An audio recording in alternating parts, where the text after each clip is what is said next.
last time on the wilds of Valandiir, the Crown Collectors had finally learned the identity of the entity they had been chasing, this interdimensional monster, through some diplomatic relations and good natured towards their tiefling hosts. You learned the creature's name, the proto-demi extra god's name of Azathoth, a first age being of supreme power and ancient import. You learned that it was part of the true creation myth of this world, that it was created as a way for existence itself to come into being, and it stretched its tendrils out in all areas, and that became what was the universe. And through your learning, you learned that it decided to create energy signatures of its own that coalesced into little motes of cosmic power, and these became the first gods. And as all things progress, his creations, they fought amongst each other, and eventually, through his meddling to try to control his children, the gods turned on their creator, and Azathoth was summarily banished to some extra-dimensional plane of existence, where presumably he has been ever since, for thousands and thousands and thousands and thousands of years.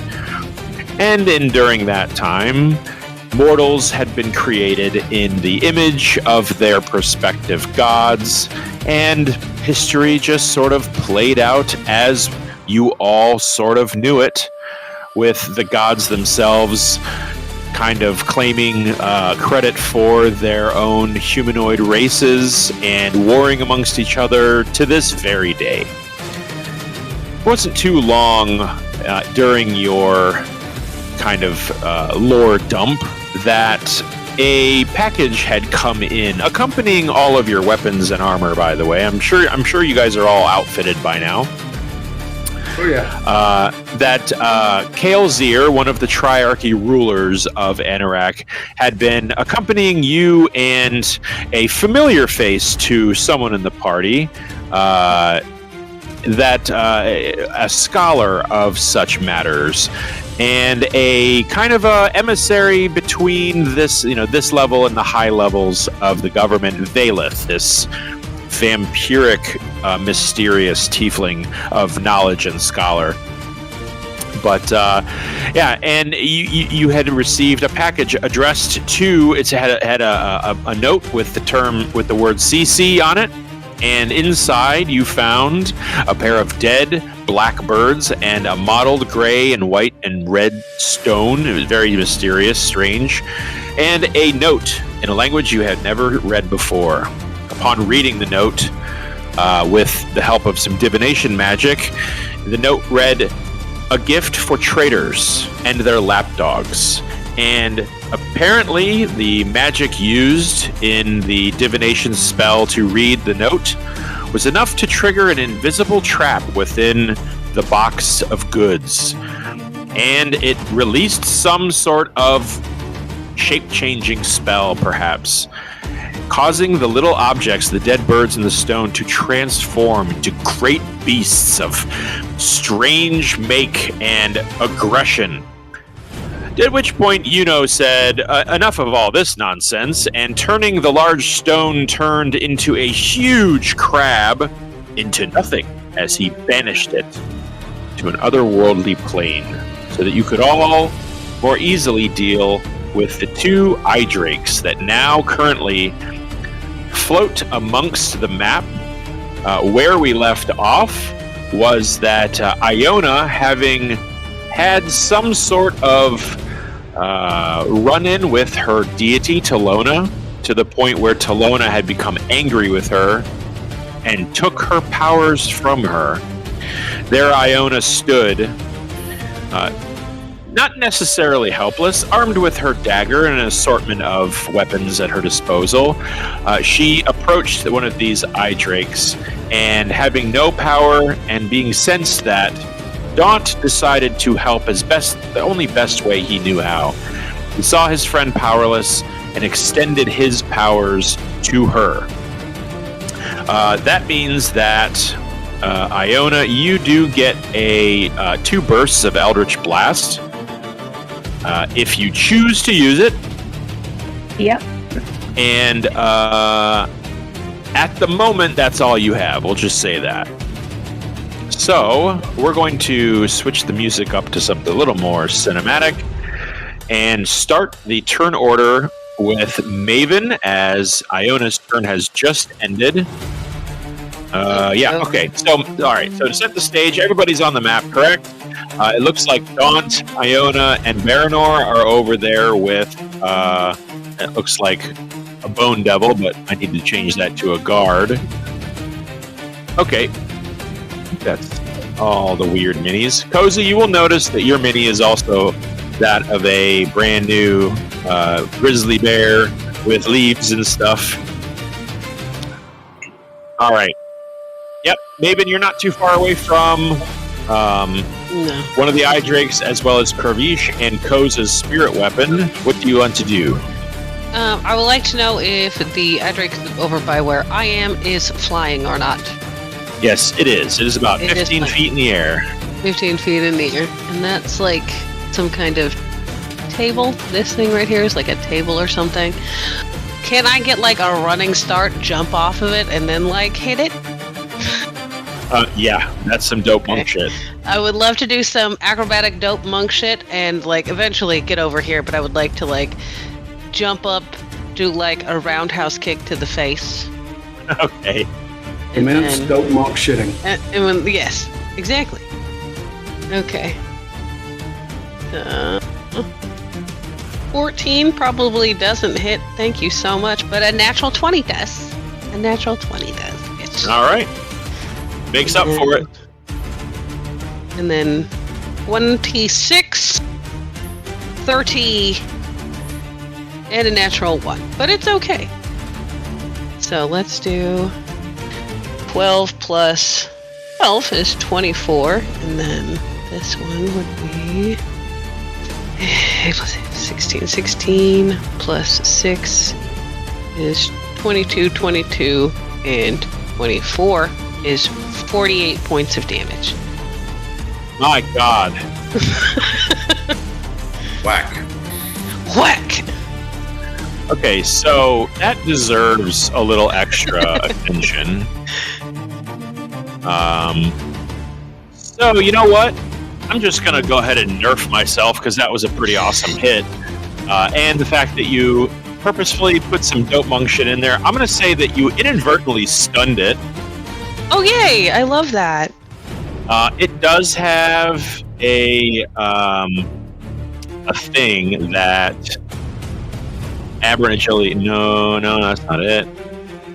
Cannot... Okay, so aerial existence that cannot move on ground. If flight equals 0... it has to recover. Okay, so it is technically prone right now. Okay. And it is hit the ground. Boom, bitch. Yeah. It is not unconscious, but it's just like its eyes are rolled in the back of its head, and it's like slowly lulling its head side to side, trying to recover from whatever the hell that was. Okay, and then that's my turn. All right, fair enough. Yuno is going to... let's see where... Yuno's at the bottom of the screen. He's going to snake his way up. He's got a little idea. He's going to snake his way... I know what? He's going to Misty Step. That's what Yuno does. He's going to Misty Step all the way over here. And he is going to grab what looks like a big, huge bundle of scrolls that he was kind of clocking as you guys were studying stuff. And he's going to spend his entire turn going through them. And he's going to have 20 scrolls to go through in 6 seconds. Just glance real quick. That is going to be his turn. Ooh, shiny. Crap. Okay. Yeah, he's going to do nerdy wizard stuff in the middle of battle. It is the Eye Drake's turn. This one here first is going... Let's see. Let's just go with I need a con save from Koza, please. DC 16. Roll right. dice. Yeah, you know what? I'm getting a physical D20. He doesn't trust it anymore. Computer. As well you Screwed me should. over. As well, he should not. Yeah, I mean, will Let me we dig it out of my big ass bag. Yeah. Yes, the big ass dice bag club. Here, I'll use a big one so y'all can hear it.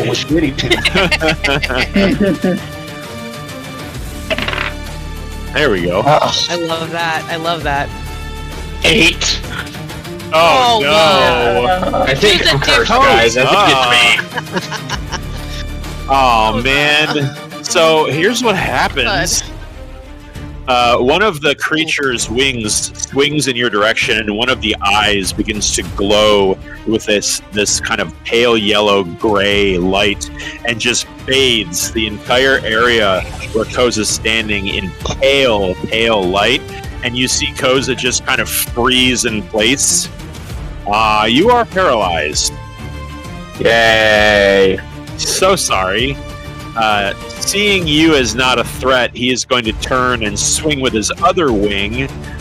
He's going to swing all the way over across the field, where basically as you drop, his other wing goes into the direction of Maven. Maven, I need you to make I need you to make a dex save. That's also a DC 16. I'm not expecting too much success on this one. 28. Yeah. So you find as this green ray of light just sort of zaps in your direction, you're able to dodge it, and you can see that it hit the kind of the porch sconce behind you, and you notice the flickering red flames start to slow briefly. It's like almost like it slows time in that area. Oh, well, that would have been no fun for me. This guy's going to use half his movement, and I'm going to count. He's going to leap into the air 15 feet. He has aberrant agility. Just so everyone knows, whenever these things get out of your melee, you're not going to get an opportunity to attack. They're just too slippery and quick. He's going to hop up in the air 15 more feet, and this one's going to take 2 bites out of Maven on his way up. Okay. All right. Which is... Okay. I'm using a physical dice too. No, not that one. I will use a yellow D20 for Maven. Sounds like a fabulous idea. First one's a 27. That hits. Second one's a 25. Both hit. Okay. 10 plus 4. That's 15 on the first bite. Okay. Ooh, 23 on the second bite. Sorry. He chomped you. Chomp. But I'm fine. That ends their turn. Daunt is actually he's kind of looks like he's physically recovering. Iona and Baranor, you guys can see this a little closer. Looks like he's physically recovering from whatever it is he gave to Iona. He's going to drop to one knee, and he's going to kind of spend this turn like holding his chest, and his eyes are closed. It looks like he's like holding like his mouth. You're not exactly sure what kind of discomfort he's going through, but he's a little out of action for a few seconds. It just kind of took him by surprise, and you imagine maybe he's never done that before. So he's gonna take this one out. I'll think he takes the dodge action. But Baranor, you are next. Okay. Which one's my Harry Mark? Oh, that one. Okay. I'm going to shoot 2 arrows at this one right here. Okay. I'm going to do steady aim to give myself advantage on the first shot.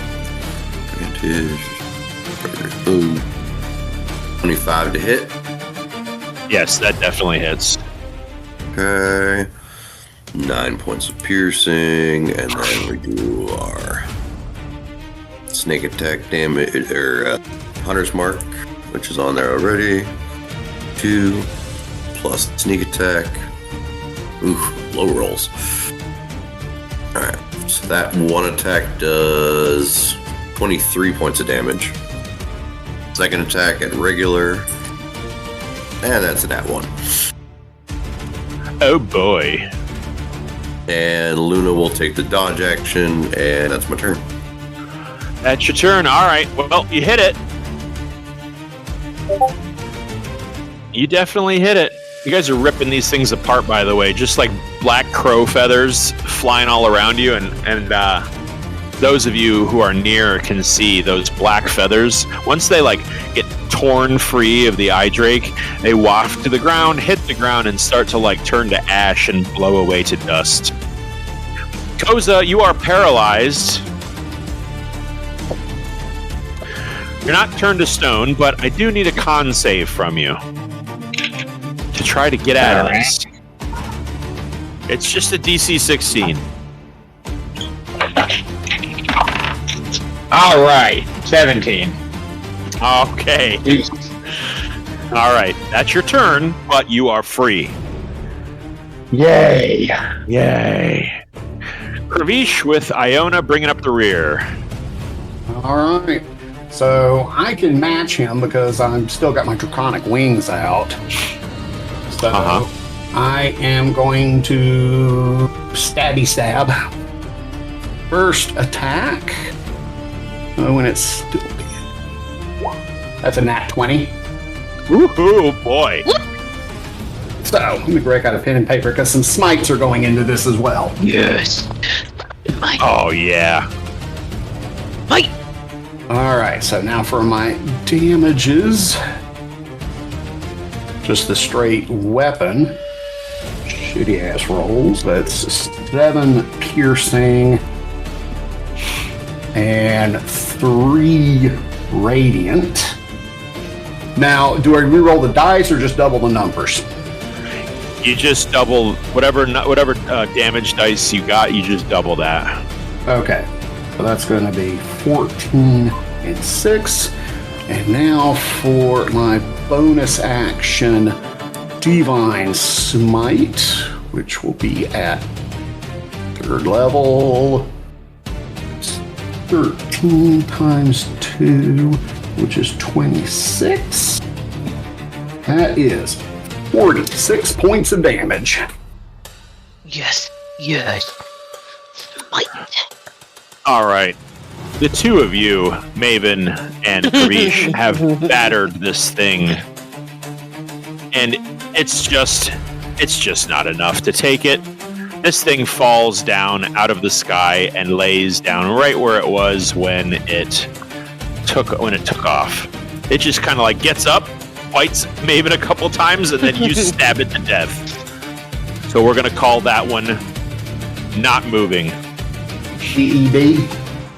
Yep. All right. You got anything else, Kravish? Let's see. Well, he's been neutralized.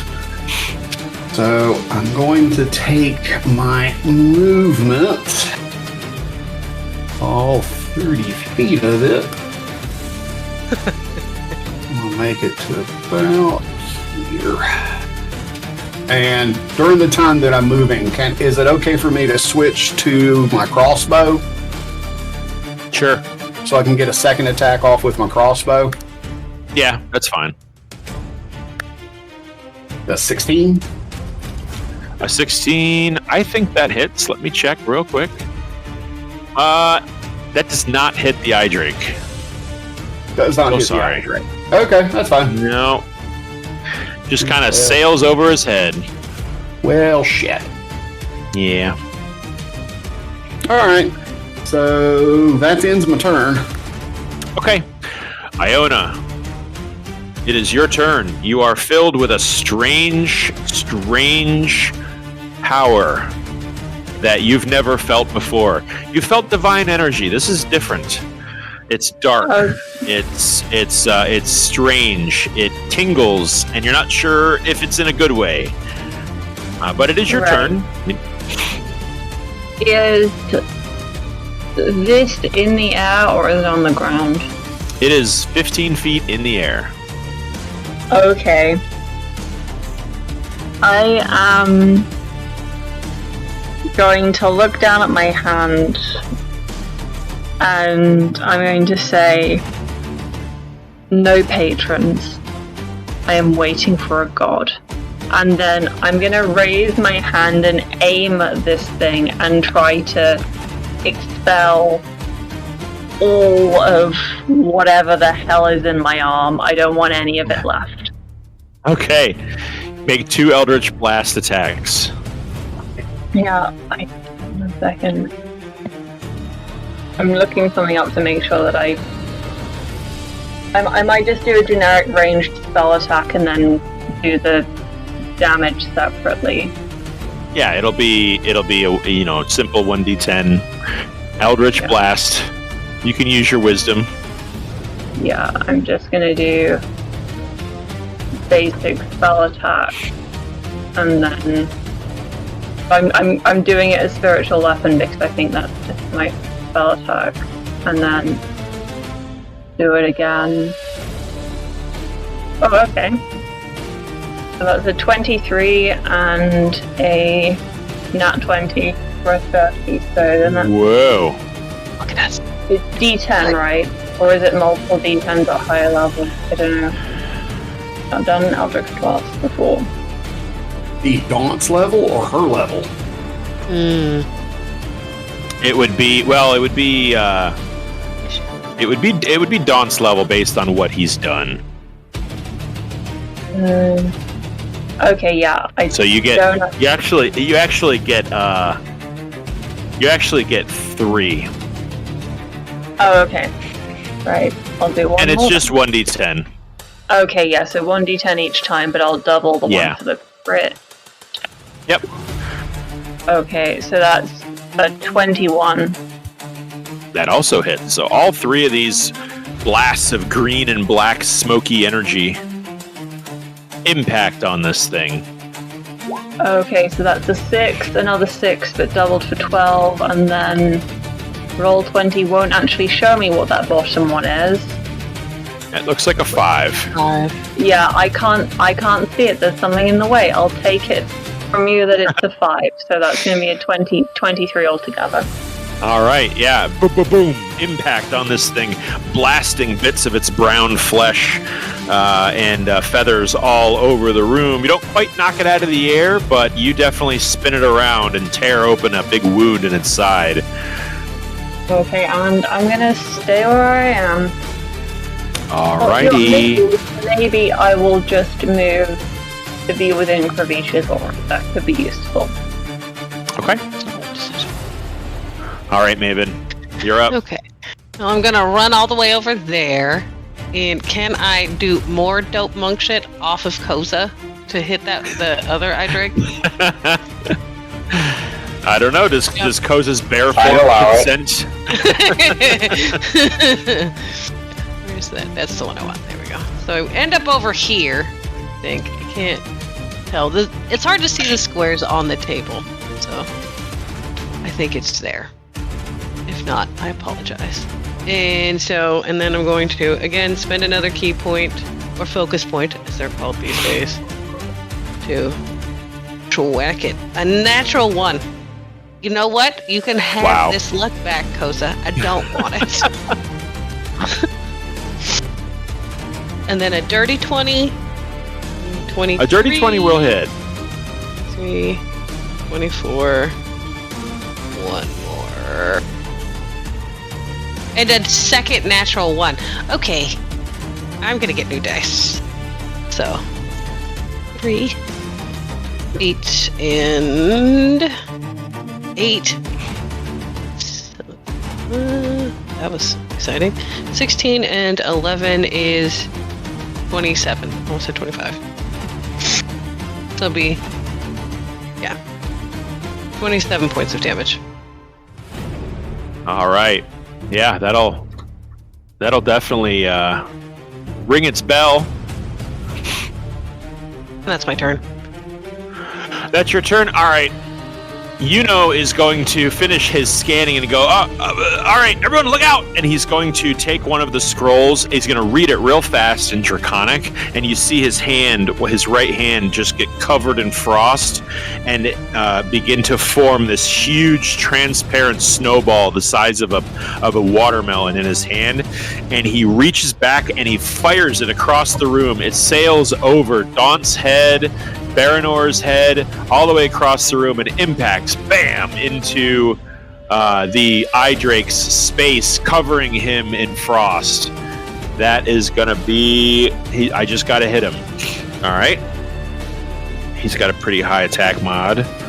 Yeah, that's going to be enough. He's going to hit him, and that's going to be 10d6 cold damage of Otaluk's freezing sphere that he just read off of this scroll that he's got. Let me go ahead and roll that out loud. Jesus Christ. All right. This thing is, I'm going to say, frigidly cold. He's going to drop down to 5 feet, but he's still hovering. He's moving his wings so slowly. You see icicles forming from the fringes of its face and tail and wings. And he's going to continue looking through the scrolls. What the hell? Free spell slot for him, right? The Eye Drake is going to stand in place and definitely going to respond to the creature that just hit it. So that's you, Maven. So 2 more bites against Maven. Okay. Sorry. It's okay. Sorry. That's fine. The first one's a natural 1. I took some of your 1 energy. You can have it. I will give it all to you. The next one, however, is a 22. That hits. My reaction, silvery barbs. All right, I'll roll that again. That one's higher. That's a 25. Okay, then. I tried. Thanks, You babe. did. No problem. I'll give advantage to myself for the next attack. Okay. It is going to be that much damage. Get back here, please. They don't bite very hard. 17. Okay. They got little teeth. Let's just say that. They got little froggy rated. Ugh. teeth. Yeah. Still not fun. All right. Daunt is going to straighten up finally. And he is going to see... He's going to clock Iona moving into that aura. Does he have room? I think he's got enough. Yeah, he can get in there. What the hell? He'll get in there too. He'll sidle up next to you guys. It's all right. We've got this one. Let's do it. And he's going to use the same energy that you use, Iona. He's going to fire 3 of his Eldritch Blasts across the room at this Eye Drake. They're all hits. They're all hits. So let's do that. Oh, man. Another natural 1. 2 natural 1s. What in the frig? Not cool. 12 points. He seems weak. It seems like whatever he did to strengthen Iona might have sapped something from him as he hit it, but just not with very strong blasts, unfortunately. Looks like maybe, Iona, you got the lion's share of that power for some reason. That's going to end his turn, and Baranor, you are next. All right. At the fear of typecasting myself as Maven is. So this one is down, Jack. right? This one? Yes, it is down. It is unconscious, not moving, currently This pigeon is no blood. Yeah. I'm gonna move It's not my doing hunter's too mark. well. Rather, this I'm parrot. gonna move my hunter's mark to this one then. All right. I take this away I believe I can and do give that it for to him. free now. Give me 1 sec. First mark. The target reaches. Kirbish, I may kidnap Actually- you for a moment. I'm trying to give you an aura that we can move with you. Okay. So that's my bonus action to move it over there. So I will can't steady aim. Okay. So regular attack, Gardener's Bow. First one, 26 to hit. Assume that hits. Oh, there's a friendly within 5 feet of it, right? Friendly to me, I mean. Oh, yeah. Yeah. I mean, everybody in this room is friendly to you, I think. Yep, so I get sneak attack anyways. Okay. That's a lot better than last time. 28 points of damage on that attack. Gardener's Bow again. Ooh, 19? 19 hits the eye drake. All right. 11, and then another hunter's mark. Woohoo! 17. So 28 the first one, 17 the second one. That's 35. 45? 20. Oh yeah, 45. 45 Yeah, points. this thing isn't moving very well. You guys are impacting its left, right, and center, and just shooting flesh and guts and everything off of it. It's not doing well. Just kind of like it's getting turned in all different directions with each impact. It's still flapping its wings, just a little slowly. Anything else, Baranor? Didn't know if you were done. Okay. Well, right. Luna takes the dodge action. Okay. Koza, you're next, and I'm trying to get this stupid frickin' thing to meld with Kravish. I don't know if it's gonna let me. Alright.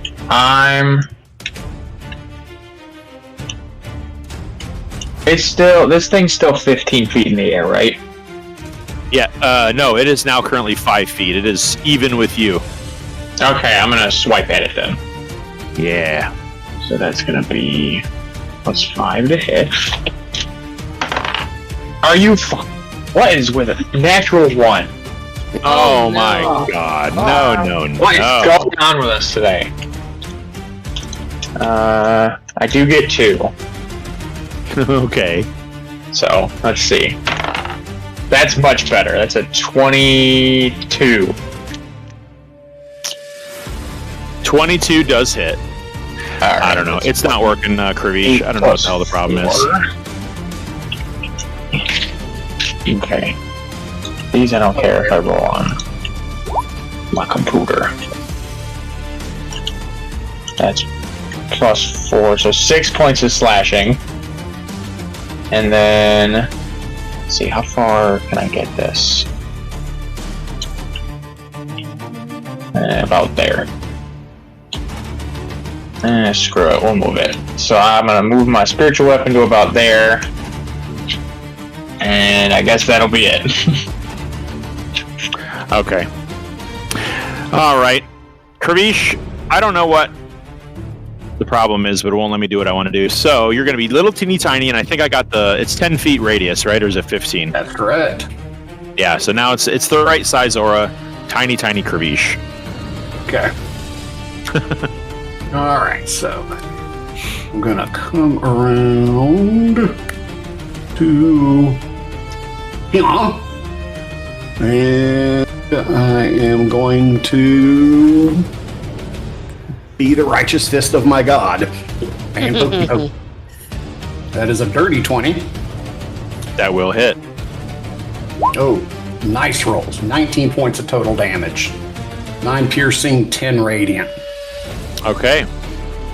My second attack will be at advantage because of my weapon mastery. 16. Oh, okay.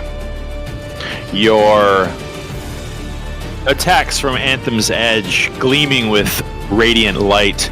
You stab at the heart of this thing as it's just taking attacks from every single direction. How do you want to do this? How do I want to do this? All Yeah. right, so I'm coming in like a jet fighter. Man, as I raised an open mouth, and I was like, in the name of the Platinum Dragon, be gone. And I just skewer him right in that central eye that's in his mouth. Up through his head. It stabs him right through the eye. A black kind of black and gray sort of bird shit ichor just sort of splooshes out of the eye and sort of drains as you see its body sort of lay flat on the ground and sort of almost deflate. You're not exactly sure how. And that creature and the creature up here, you notice about the same time they start to wilt and desiccate and dry out into some of the this ash material that you saw its feathers turn into. They both lie dead. And Yuno just needs to keep concentrating on the other beastie and should be. If he's been able to hold it, if he can hold it up for the whole minute, I think he's gone. He's like, he's got his finger up to his face. He goes, yeah, and I've got a frickin' sunbeam scroll right here in case he doesn't. And he's currently holding kind of a gold-colored parchment paper. Uh-huh. But for now, the guards, you see these guards start to rush across the field towards Valandiir. They do their best to form kind of a protective barrier around him. He's over here. I'm coming around that way as well. Yeah, he looks pretty hurt. He did take some damage there in the initial foray. And it looks like they're not treating any wounds, but they are definitely like checking him over and looking for missing limbs or anything like that. The room goes eerily silent. The fella that you had been kind of studying all this with, Darvango. He's been hiding under a table this whole time, by the way. No, this is a different guy. Darvango is his brother. Same last name. Leviticus Darvango is the fella you knew. Okay, I thought it was the first name. Okay, got it. Mm-hmm. Leviticus Darvango is his brother. So after about 30 seconds,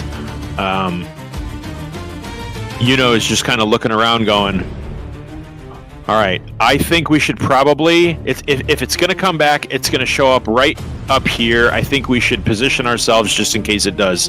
So I'm going to give you guys the remaining 20 seconds. It's not a lot of time, but it's enough time to come up with a real quick plan on what you want to do. If you guys want to prepare anything, Yuno is going to take that entire time to move as far over here as possible.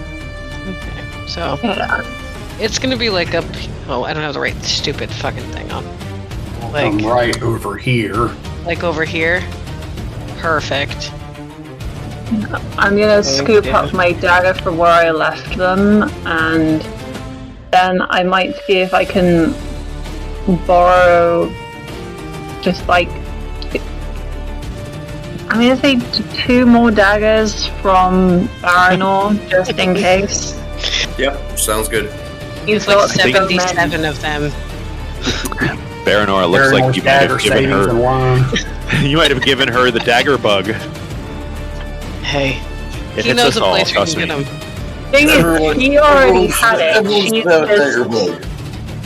She does like daggers, it's just that she usually uses magic more. It's about what gets the job done, and right now she's got a sword and she's going for more daggers. All right. Another 10 seconds pass by. You see the guards. It looks like they're trying to hurry him away. In which case he's just kind of he's just like, no, I'm all right.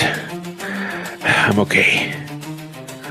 And you start to hear a rumbling. I need everybody to go ahead and make a nature check and a arcana check. Anybody who's proficient in arcana. If you're not proficient in arcana, you don't roll it, but if you are, go ahead. But everybody go ahead and make a nature check. I get 20. Don't know shit about nature. I got your back, babe. Don't worry. Ooh, 17. What in the fuck, you guys? hang on. Yeah. I can add to that. Oh, yay, a 15. Maven is staring at you like you have lost your mind. I don't know. Wow, Yuno got a 3 on nature, but he's real good with Arcana. Wow. Yeah. Y'all. Yeah, Yuno's a little lost for words. However, let's see. Maven and Iona. You just in a split second, as you're trying to figure out, is this thing coming back? Is it not coming back? Maven and Iona, you caught a whiff of like an earthy, low tide smell from it when it was briefly here, which did not give you an otherrealmly feel. It felt like maybe this was a creature and not an aberration, or it definitely didn't seem like a fiend. It felt like a large animal, maybe augmented, maybe magically altered in some way, but its origins definitely felt like it was from here. I'll just yell that loudly to everybody. Yeah, you have no idea what the hell it is, though. You've never seen a crab that big. And just as you have that thought, there is a vortex of pink-purple energy in the middle of the room that suddenly starts to spark into existence, and he goes, all right, well, it looks like it's from here. And he looks like he's going to ready that sunbeam scroll just on the outskirts of the map. And this thing pops out of that portal back onto the field, exactly where Maven is standing. Maven, I need you to make a dex save. Oh no! I guessed. I wasn't sure where it was exactly. It's okay. That's a 27. 27 is enough. I will give you a 5-foot space anywhere on the map you want on either side of it. Yeah, I'll just pop but it's going to shunt you out of the way. Okay. I just roll. I would like to think that, don't function. And I have no idea what this thing's initial was, so I'm going to re-roll it because I feel like that's fair. This is a wholly different fight. Did we say in the same initiative order?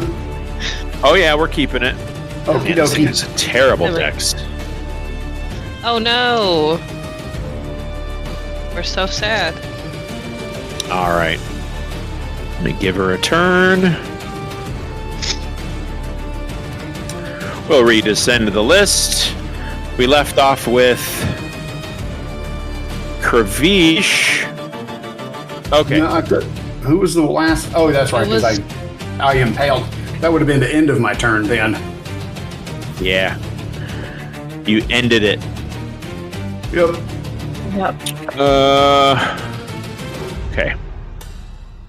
Iona, you're kind of like reeling from all of this, and you've readied your new daggers. You're a few feet away from it, but it is your turn. Okay, is the energy out of my arm, or is it still there? Well, you go to release it, and you can hear in your head Dawn's voice, and he says, I didn't mean anything controlling, but just saw you were powerless, thought I could help. And that feeling from your arm doesn't leave. You can just choose not to use it. Thing is, I want it out. I do want it out. But now is not the time. I am going to go up and I'm going to throw a dagger at it. Alrighty. This is not my poison dagger that I'm throwing, by the way. I'm just using the stats where I've taken off the poison effect. That's a 17. Okay. Yeah, you fling one of your newly acquired daggers across the room. Baranor just kind of gives a as it flings and just kind of like skitters across this thing's thick, spiky armor. It just like bounces harmlessly off of its carapace. Okay. That's tough. Alright. Okay, so I'm gonna take a step back because I haven't seen yet how this thing can move, and that'll be my turn. All right. At the top of the round, 2 of these guards are going to take the dash action. They're going to definitely want to engage with this thing. Can they make it? Yes, they can. 2 of them are going to sidle up next to you guys. Let's see. Let's just have it there. So you now have 2 tiefling guards at your side, Maven, and it is your turn. To everyone's shock and awe, I will once again be trying to hit it 5 times in a row. 24, 22. I'm guessing 14 doesn't hit. 21. Before my last one. 24. 24. All 5 attacks miss. Miss? Have fun, And not guys. only do they miss, but the impact of your fists on its spiky carapace causes 20 points of piercing damage upon your knuckles. Hell nah. This thing's armor is thick. Fabulous. What did you roll again? 24 was the highest I rolled. And it didn't punch through it. It didn't Nope. hit it. Nope. Ah, yes. You know it was wise to banish this guy. Okay. Lovely. Yeah, Yeah. that's my turn. All right. I'm gonna run away. Probably not. I think I'm good. Okay, so Yuno needs to make sure he is within 60 feet, which he is. You see Yuno go, oh man. And he's just going to grab hold of that golden silk scroll. He's going to unscroll it real quick, and he's going to rocket a bright, blinding beam of light straight at this thing. Those of you who have used Sunburst or Radiant Energy would recognize it. It seems like, not something he's used to using, but he fires it off the same. It's going to be a con save from this big guy, which is really good. Oh my god. I'm going to roll this publicly. And it's not going to be enough. So he's going to take all of this. Right? What is this? This is, oops. Sunbeam. 68. Oh, okay. Here we go. 33 points of radiant damage just crack into this thing's hard armor. Maven, you're particularly miffed as hitting it with So pretty much good. everything you had. Didn't do shit, but this guy just kind of randomly chooses a spell from your god and cracks right into it. But that's going to be Yuno's turn. Daunt is going to... let's see. He's going to maneuver behind this this kind of like large shelf over here next to these chairs. And I think he's going to definitely choose Arms of Hadar. I think that can help restrain it and keep it in one place. Let me make sure of that. Oh, he's got to be next to it. All right. Yeah, he's going to hold monster. That's what he's going to do. All right, wisdom save. So you see Daunt from behind here, just kind of like peek around the corner, and Iona, you can see him close his eyes as they glow green from the inside, and he kind of like raises his hand, and you see he's gotten a bit of that strength back, and you see that his hand turn into a green skeletal hand as he grasps, nothing in the middle of the air, but you can see that energy sort of start to wrap around the creature. So let's see here. He's got to make a whiz save. Okay. Not a very wise creature. Oh, it's not going to be enough. This creature is held. He is held. All right. It's paralyzed. All right. It is currently paralyzed. We love that. Yeah. It is chained What up. does that mean exactly? It means it cannot move. It cannot act. It's incapacitated and can't move or speak. Okay. It automatically fails strength and dex saves. Attack rolls against a creature have advantage. Any attack that hits the creature is a crit if you're within 5 feet. That's paralyzed. Everybody got that? Yes. Because Baranor, you are next, and you see that seemed to have taken a lot out of Dawn. He drops to one knee again, and he exhales this green smoke out of his mouth. I'm going to move up here. I've switched to the Copus. All right. And I'm going to take a swings at this thing. All right. Roll a 19 or 20. First thing will bonus action Hunter's Mark on it. All right.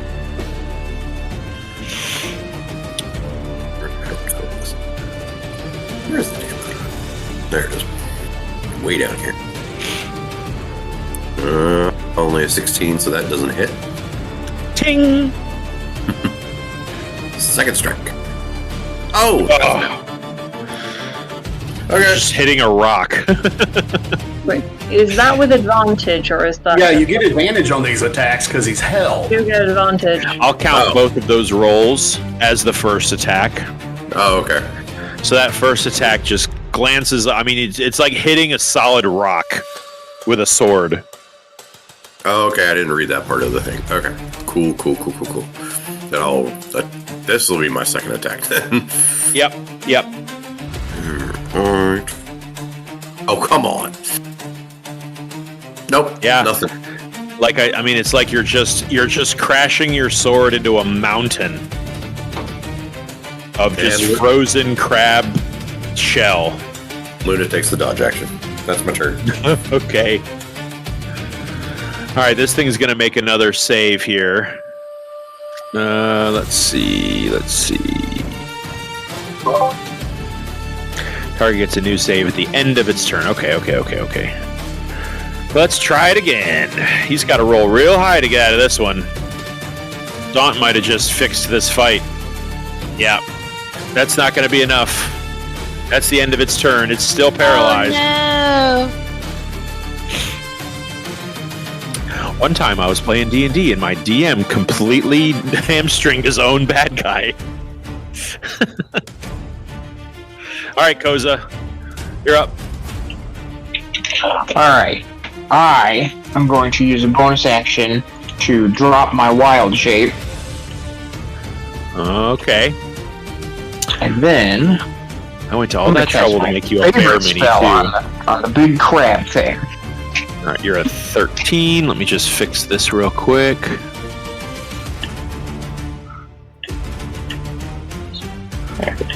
I'm going to cast Moonbeam at 4th level. So I need a con save from this Doom Claw. The Doom Claw. Well, I think because it's paralyzed, because it might just auto fail. I would say it auto fails.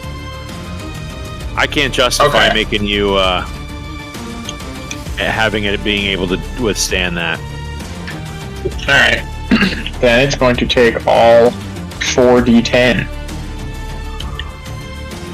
4d10. Alright, so that's 19 points of radiant damage. It is. Which will end my turn. Alright. Iona, you're next. Or no, Kravish. I think you're next. All right, I'm going to go ahead and Yep. I'm going to drop my protection from evil and good. And I'm going to use my action to fire up the Flitty Fairies. Just burn it out of existence. Pretty much, yeah.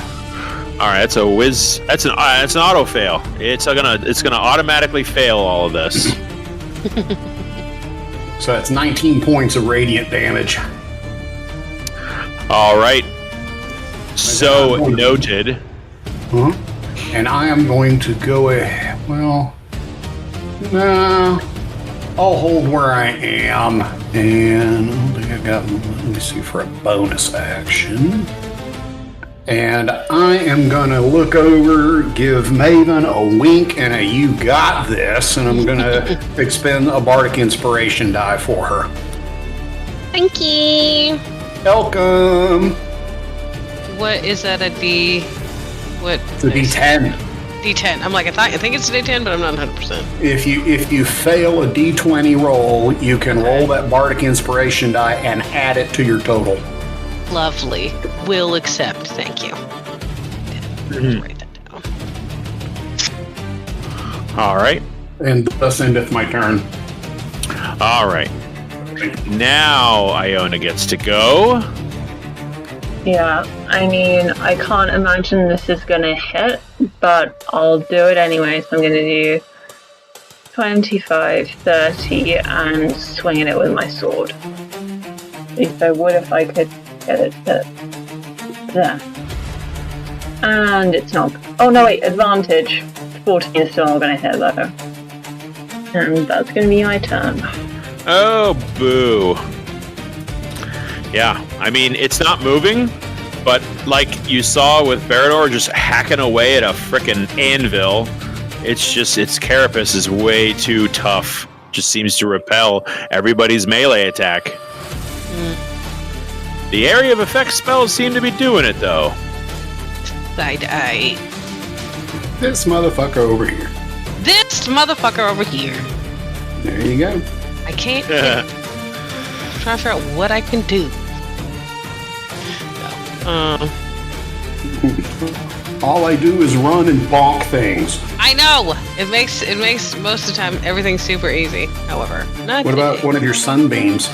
I know. Yeah, that's probably what I'm gonna do because I don't feel like giving myself any more damage than I already did. Okay, so it's like I'm guessing paralyzed means he, can't get an opportunity attack, but we'll see. I'm just gonna run over here. Or here. Okay, there works fine. Yeah, it seems to have allowed you to do that. And then I'm gonna take 2 Radiant Sunbolt attacks. Gotcha. That'll be a 28.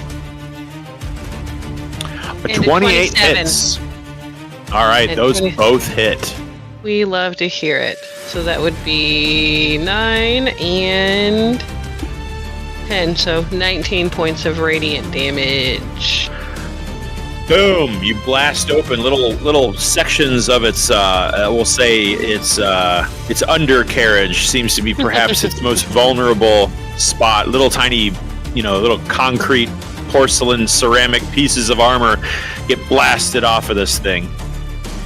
Okay, and then I will. Let me see. There's nothing good that I can do as a bonus action, so I will end my turn. So endeth your turn. All right. It is Yuno's turn, and with this thing back, he is going to pull out oldie but goldie, and he is going to go with Shatter. He feels that's probably appropriate for this thing and what it seems to be doing to everybody.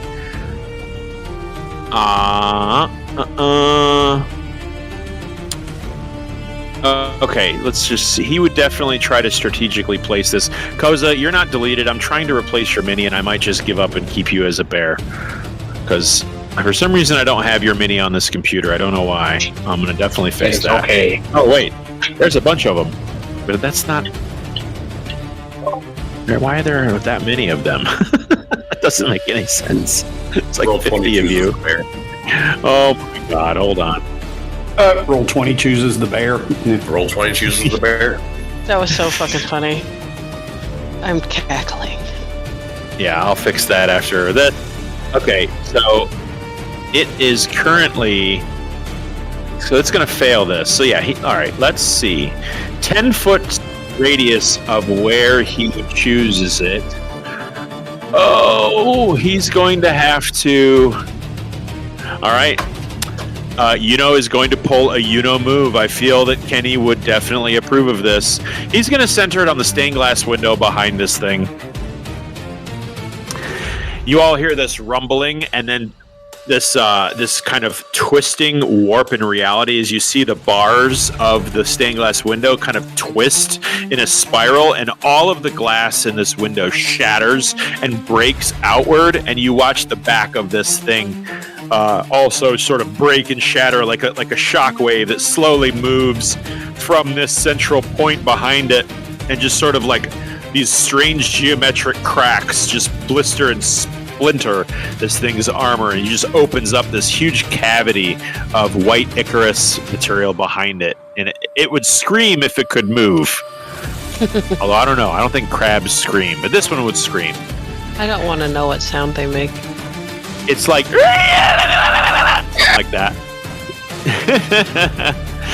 All right, so that's 3d8 pure thunder damage that it's going to have to eat. Yeah. That's 18 points as this thing just kind of gets torn apart behind it, but doesn't move. It's strangely stoic. It's like you guys are destroying a statue. Big crab statue. Oh no. Oh no. Let's see, where is it in the turn? Okay. Jeez, how many NPCs do I have in a row? Daunt is... Let's see, does he have to concentrate on that? I think he does. Oh. Sorry, I'm just looking up something. So it is concentration, okay. So he's just going to fire some Eldritch Blasts at it while it's not moving. Let's see if he can do it. That's a hit. That's a miss. That's a dismal miss. So he gets one. He does a solid 8 points of force damage. And he just kind of stays behind that area so he can keep looking at it and concentrating. He seems very secure in his ability to keep this in place. Baranor, it is your turn. It is indeed. All right. I'll attack it again with my Lycopus. Still restrained, right? It is. All right. Let's hope I can roll higher this time. I mean, that's not the problem. You just got to hit it. You got to do some damage. Oh, that roll. Oh, no. Like it wobbled between the 16 and the 6. Okay, second attack. There's Baranor just like harmlessly hacking at this thing. You just hear ting, ting, ting. Hey, there's one. 27? The 27 does hit. Okay. Whew. Jalapeno. Okay. And because I have friendlies within 5 feet of this thing, I get sneak attack, I believe. I think that's how that works. Yep. Yep. Okay. So, Hunter's Mark first. Oh. Sneak attack. Come on, big boy. Oh, yeah. All right. That's 38 points of damage. All right. Yeah, you finally got some purchase. You kind of like went in between its joints of its legs. You just sort of like found a soft spot, and now you're working on that. It is necrotic damage, if that means anything. Let me see. Nope. All right. Doesn't appear to be any worse or better for you. Hey, I will take an average. And Luna takes the dodge action, and that will be it. Okay. It is the Doomclaw's turn. He's going to try to get out of this, and he's going to fail again. Yeah, he is rigidly stuck in place. I also need a con save for Moonbeam. Oh yeah, let me put Moonbeam on the map just so that I remember. And if he is affected by it, he's also going to need a wisdom save for the Spirit Guardians. No, he's not going to take a save. You can just roll your damage. Okie dokie. There's Moonbeam right on his face. Isn't that nice? Okay, so that's another 23 points of radiant damage. All right. Bit by bit, you guys are starting to take this thing apart. Okay. So it's my turn. So I will toss my sword in the ring and try to poke at him. Now I get advantage on those attacks. Yes. So the first attack. 20. Nope, not enough. Second one. Not enough. Okay. No. I mean, a rapier. It's a rapier. Oh yeah, It's a magical weapon. I'm trying to poke through this thick armor. Yeah. Yeah, you're trying to poke through. You guys ever seen lobster when it has like a spike? Like that part of its little carapace is much thicker than say just a flat part of it. And that's just you're just kind of like stabbing at it, keep slicking off of it. All right. And that's it for me. Okay, Iona and Maven, you're after her. Mm-hmm. Okay. Actually, wait a minute. Hold on. We skipped Koza because I hadn't gotten around to making his character look right. I'm gonna put him on the damn map. I don't know what the hell is wrong with my computer that I don't have your mini, but you were 13, so you get to go too. That was your. Yeah. Okay. Go ahead, Koza. You're up. Okay. Where'd it go? First and foremost, I'm gonna see how far I can get my spiritual weapon. Right about there. So I'm gonna move that. And then, let's see, can I get it even more stuck? No, I can't. I'll just cast Toll the Dead on it. Mm. That's an auto fail. Alright. So that's 3d12. Alright, 26 points of necrotic damage. So good.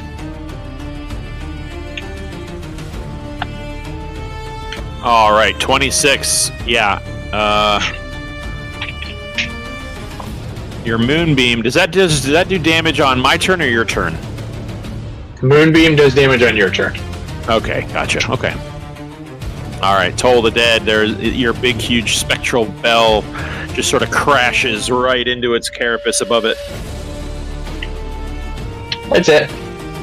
Okay. Let's go back to Iona. Okay. Are we keeping the roll I did before we realized that Koza needed a turn, or do you want me to re-roll? I got. No, we can keep that. That's fine. We can keep that. 25 hit or miss. That 25 will hit. Okay. Right, so that is 11 radiant damage, and that'll be my turn. All right. Maven, it is your turn, and your bleeding knuckles are now a little more angry, knowing what it took to hit it. Very upset. I'm gonna take 2 more Radiant Sun bolts at it. 13? Probably not. And then 23. But I do have a bardic inspiration. Oh. Just get higher than a 1. That'd be a 33 because I got 10. Yeah. Okay, so I do. You hear an encouraging "dan-a-nair-nair-nair" in your ear. That'd be 14 points of radiant damage. And that's my turn. Blam! Blasting it apart. Is going. Oh no, sorry. Is that your turn? Yes, that's my turn. Okay. Is going to react to the stained glass breaking behind the Doomclaw, and he's just going to be like, oops, and he's going to throw a relatively low impact firebolt. I overshot that one a bit, dude. Yeah. But he's like, hey, if it works, it works, and I'm rich. I can fix it. He's going to do terribly. Wow, I got a 3 and a 9. That is not going to hit the Doomclaw with his fireball. And he goes, all right, maybe next time I'll do fireball. What do you guys all think? And that's going to be his turn. No. Oh yeah, y'all don't have evasion. Dawn is going to come out of hiding, and he's not going to quite approach it. He's just going to kind of get in the mix with you all right about there. And he's just going to do 3 more E-blasts. Seems to be working rather well. Natural 1 and 8. His third one hits. I mean, he did 8 points of damage, but really, I think him just holding on to this thing is his contribution to the fight. Because he's not really doing much else. We appreciate I just realized that my 11 radiant damage should have been doubled because I'm within 5 feet, so that was actually 22. Sorry. Oh, well. Condition. That's all right. I will retro damage, just not decisions. Okay. Baranor. You and the Copus that could. Turn again already? Damn. All right. Oh, yeah. Stuff goes slower. That's how it goes when I don't get a turn. Yeah. Okay. So. Also, when it's just and a miss, and a miss, and a miss. Okay, I'm done. Oh, come on. All right. Second attack. Okay. I would like to get the Copus' special ability to go off. But right. I will settle for a hit. So will you take a hit? I got 1 in. Let's see. Not as good. Sneak attack damage. Alright, so 27 points of damage on that one. Luna will take the dodge action. A crit also, because it's, I think in the paralyzed condition, if you hit and you're within 5 feet, any attack roll that hits is a critical hit. Yep. Yes, that is correct. Those of you who are hitting are. Oh, you guys said that once. If you're within 5 feet, then. Yeah, I'm pretty sure that, yeah. And these guards are going to get critical hits too. Oh, well, then my other hit should have been also a critical. Yeah, Kravish, you were just missing it. That's right. Okay, so what is your rule for crit? Is it all damage or double the dice? You just roll your damage dice and double it, and then add your mods. Okay. So if it's 3d6, you just roll that, double that number, and add all your modifiers to it. But in a crit situation, sneak attack also gets doubled. Correct. I don't remember if Hunter's Mark does, though. No, that's considered a mod. That's a mod, okay. Okay, yep. So, look back at, what does my Copus do exactly? The damage it does. Oh, Copus! It's a +6. Okay. So the first attack would have done 26 additional points of damage. And then this one would have 19 more points of damage. So 27 plus 19 on that one. What is that, 46? Hello? Oh, sorry. Go ahead. 46? 46 on this one. 46 total on this one. And then from the previous hit, would have done 26 more damage from that one. Okay, I gotcha. All right. Okay, holy moly. And like I said, Luna takes the dodge action, and that's my turn. All right. It is the Doom Claw's turn. Let's see what it does. Oh!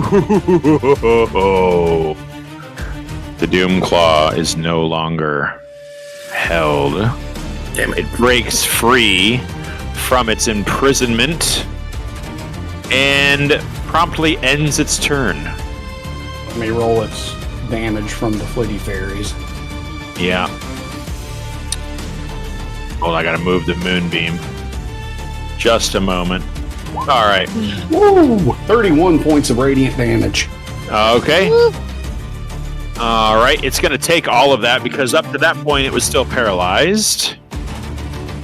Koza, it is your turn with Kravish after you. Alright, I'm gonna move my spiritual weapon to finally meet his melee range. And I'm gonna hit him with it. Alright. So, pull that spell up. Alright. This is plus... Oh, wait, hang on. Oh, damn it! 9. Well, what the fuck is wrong with us today, man? it hit Alright, it. I'm just gonna cast Toll the Dead again. Okay. I'm going to take a wisdom save against that, correct? I believe... Yes. Okay. Gotta be a 15, because I leveled up my wisdom. Oh, it only got an 11. Well, then it takes full damage. Yes, yes it does. 3d12.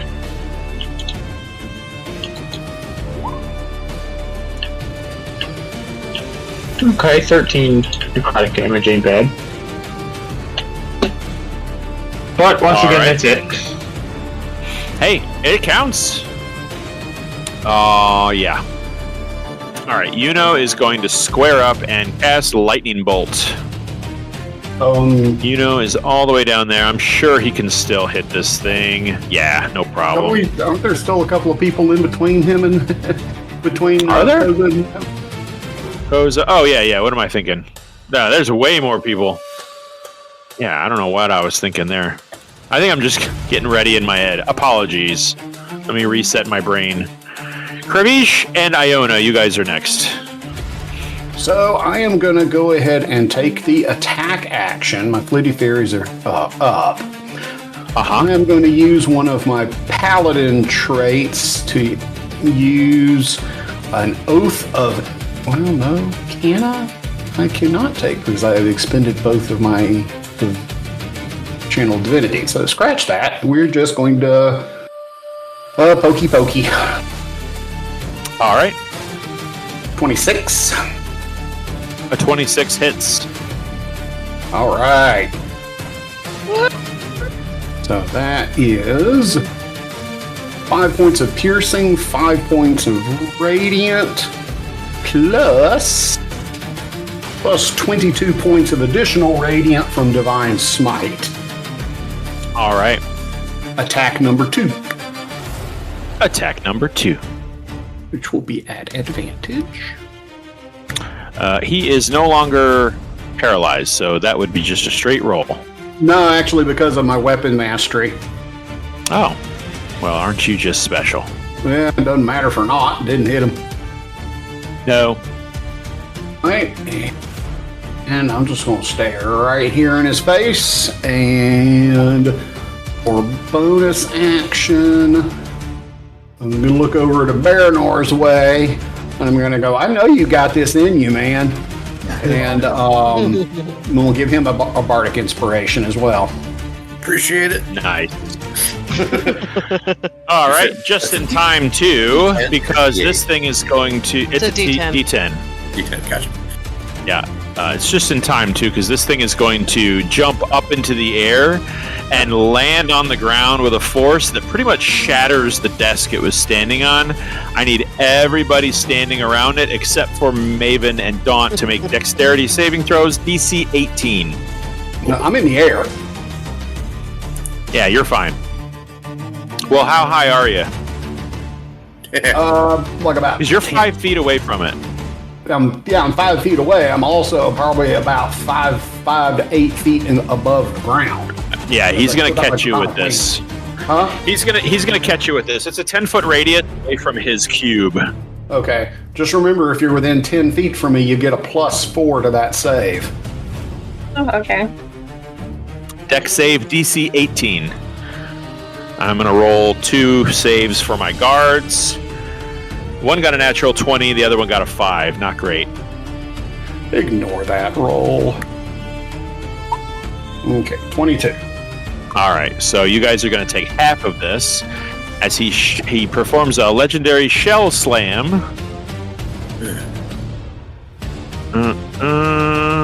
Not +1.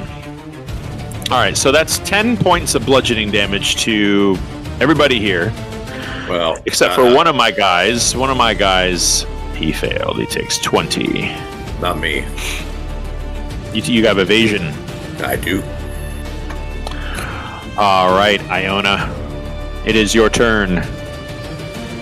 Okay, if I use dancing light to fly right up into its eyes, will that keep it blinded? No. Would that be a thing? No, okay. Nah, that's not how that works. In It ain't that case, bright. Yeah, in that case, I am going to fairy fire it. All right. So see if we can get back that advantage which we no longer have from the thing. So that is a dex saving throw from it. Oh, this thing is super dexterous. Yeah, I know. I don't know if it's gonna work, but worth a try. I think that was sarcasm. That I Oh, was saying. well, in that case. No, I wasn't being sarcastic. It sure sounded like sarcasm. Oh, I got a 21. Okay, yeah, that is gonna be enough. Well, it was worth a try. I mean, I got a 19. I mean, that's pretty much as good as I can get. Yeah, worth a try. Yeah, I think that will be my turn then. Yeah, your beam of fairy fire energy just sails out the open, broken window.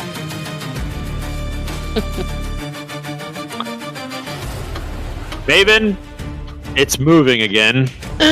Fabulous. Okay. Is there any way that I could put a 20-foot radius sphere so it only hits the creature and nobody else? You could go behind Well, it, right? Like, yeah, I was thinking like way behind it or like in the corner, so it just like clips it. it is about. It's Can't see it's only anything. 10 feet away from the wall, Okay. but let's see here. Yeah, you'd still hit all these people. Like, what if I like put it over there, like all the way up there in the corner? Well, the window's broken, right? Couldn't you go like a bit out the window? Yeah, no. You don't have an infinite I'm like map a- to use. I'm like, That's an what if I aesthetic put it choice. literally over here? And oops, I just zoomed all the way in. I can't see shit. That was next. So the The I'll have corner somebody all the way do- up here is well, like let's see. It's 40 15 feet feet away. up. 15 feet up. Yeah, that's 40 feet away. That's how you said 20-foot radius.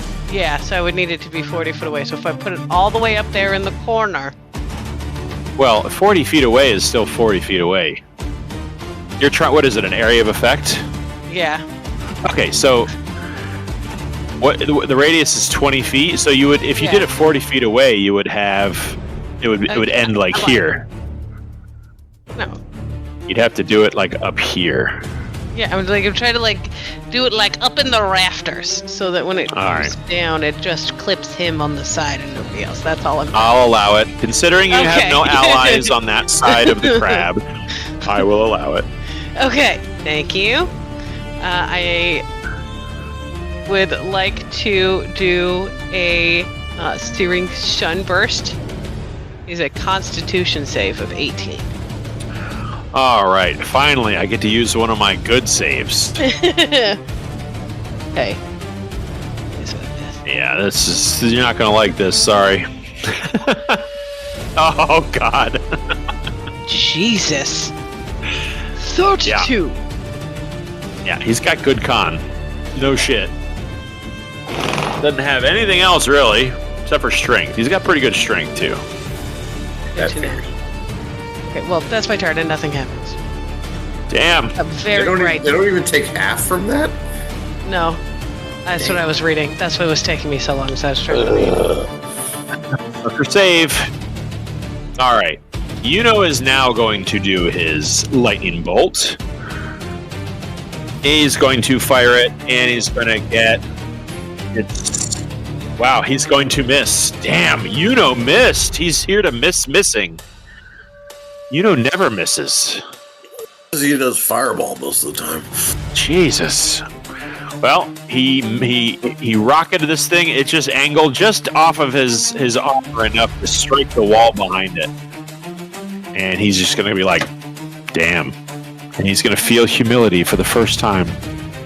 It's a strange feeling for him. Yeah. All right, it is Daunt's turn.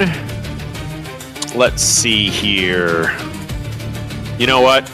I've screwed my own enemy once. I'm going to try it again. He's going to cast Phantasmal Killer. Let's find a cool monster. Well, it is... It sounds like that dog that got freaking summoned. Oh, never mind. He can't do that. Okay. He can't do that spell. I was on the wrong list. My bad. On the wrong list? That would have been cool. It's a wizard spell. I had the wrong thing. Okay. All right, he's going to cast Blight. Yes. It's a con save, but he's going to roll the dice. It'll take half even if he passes. Let's see. Oh. Ah. What did he need to pass? He needed an 18. Oh. But he still takes half. One of Steph's favorite spells. Let's do D8. Wait a minute. Wait a minute. Can you lower that at all? I can. I can use a reaction for cutting words. Okay. So, ability, it's any creature that makes a damage roll or succeeds on an ability check or attack roll.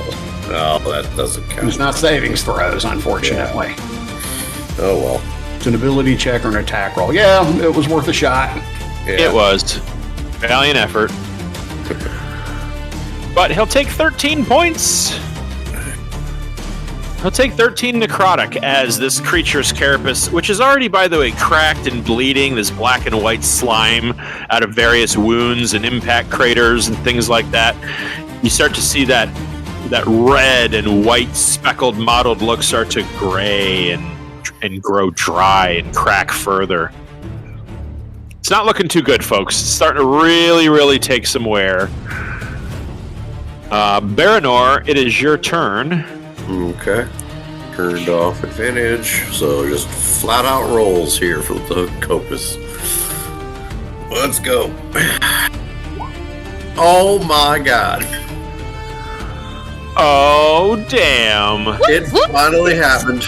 Yeah. Queen. Okay, so. Alright. Does the effect happen first, or does the damage happen first? I don't remember. The damage happens first. Okay, alright.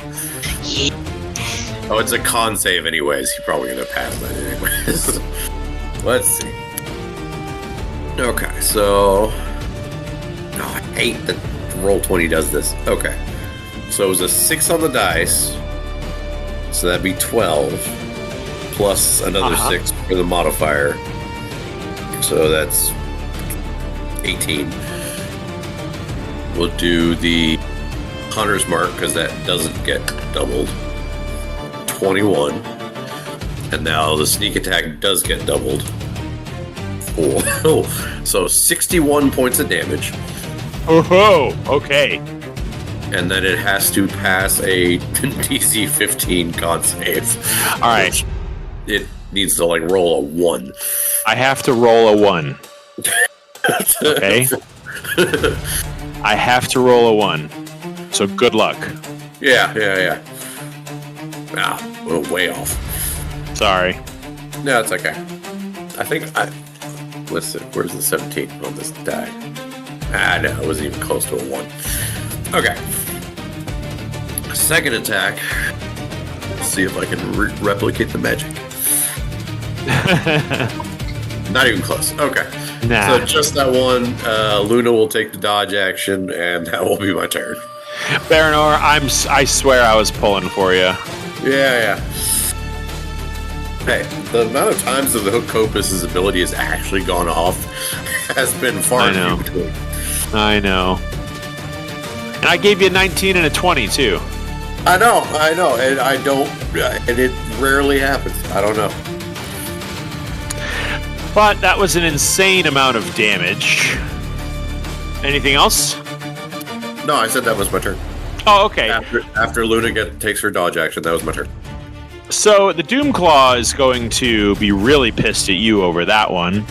Okay. He's pretty pissed between... You know what? He's pissed at you and he's pissed at Kravish kind of equally. So I'm going to roll a d4 as if it were a coin. 1 or 2, and it's going to use its legendary action against Kravish. 3 or 4, and it's going after Baranor.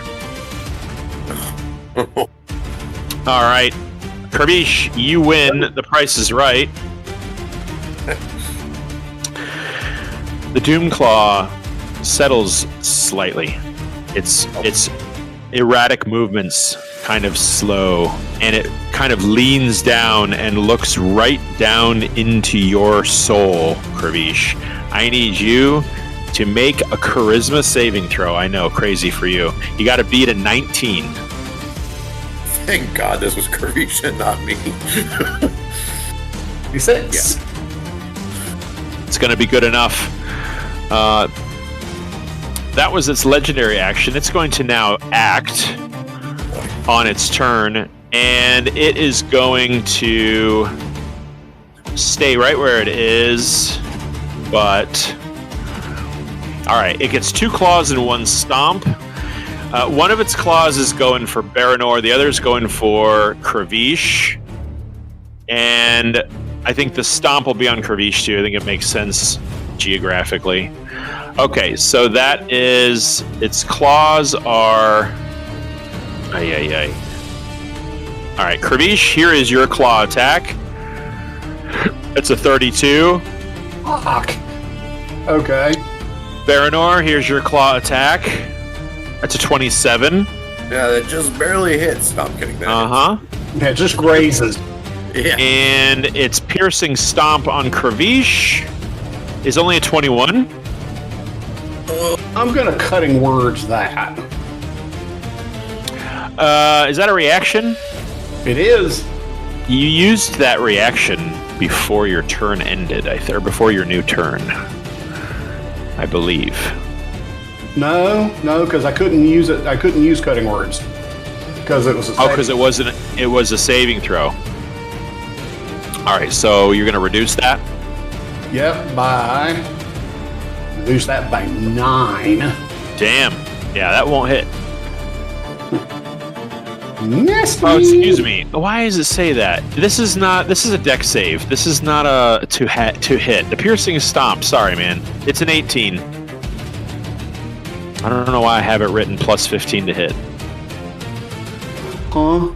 Wait, so Sorry. The piercing stomp is a deck save. It is not a melee attack. Okay, so I have to make a deck save against the stomp. Yes. Did you want to use cutting word against the claw? I'll give thee that. It's an 18 deck save. I don't think the claw is gonna. I don't think the cutting words is gonna help against the 32. Oh, Probably it not. won't. It won't negate the hit, but it may help reduce some damage. Oh, sure. Well, it's not a nat 20. Yeah. So 18 to hit. Oh, 18 on the deck save. I think that's what you needed, right? That is going to save. So you're going to take half of this, and you're not prone. All right. So the claw. The claw. Okay. Plus. Why is it doing that? Oh. Okay. Karish, your first claw attack's damage is 31. Oh. Baranor, your claw attack damage is 17. Oh. Okay. And Kravish, you're going to take half of this. Wow, 21. 21 bludgeoning.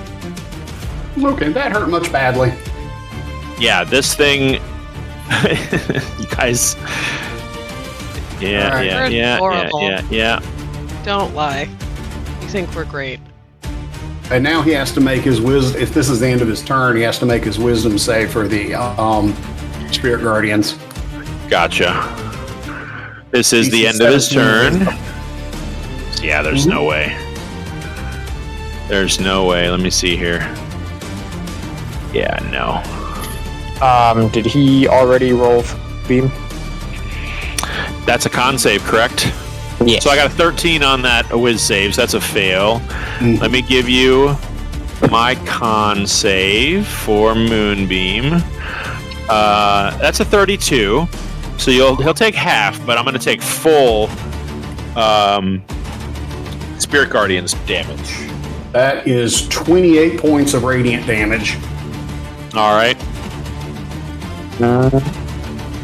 I think I'm going to need a concentration check on your Spirit Guardians there, Karish.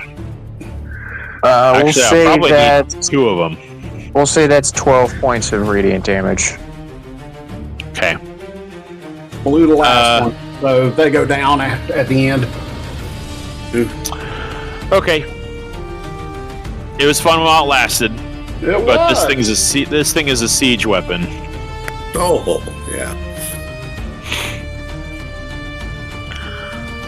But it is Koza's turn, so along with your Moonbeam damage, you get to do stuff.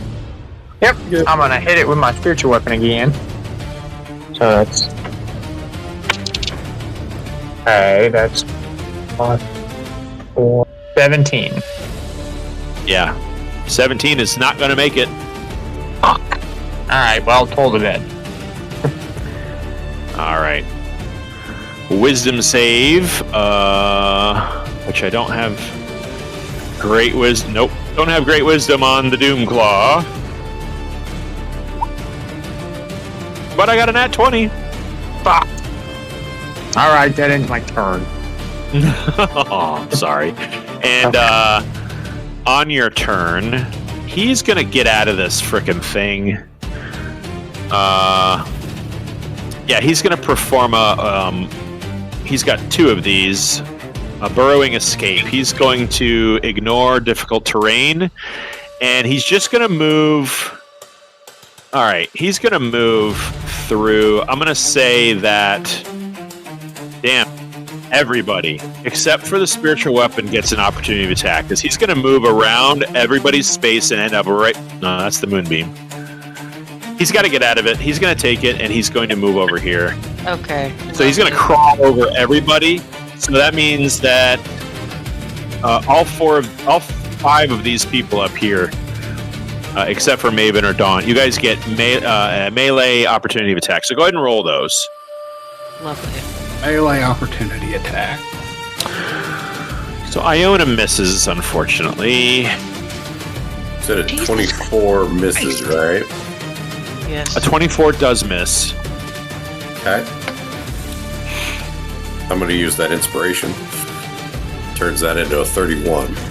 That will hit. Lovely. Lovely. We love a good 30. And because it's his turn, I get sneak attack. Cool. A little something that Adgear or Axton told me about. Let's see. Nice. Yeah. So let's do regular damage. 8. Would you take a level in fighter? No, he just told me that like sneak attack applies on op attacks as well. Because it's not my turn. Yeah, that makes sense. Yeah, it's once per turn. But yeah. Okay. So 33 points of damage. Okay. Kirby, it is your turn. That was just a legendary action. Okay. Let's see. So, from here, I am going to cast Bigby's Hand. Bigby's Hand. As far as the wording for the clenched fist, it's a melee spell attack. It's large, right? Large, yes. Okay. And he is just going to punch down on it. He is. Well, let me give it a punching down. There. Bam.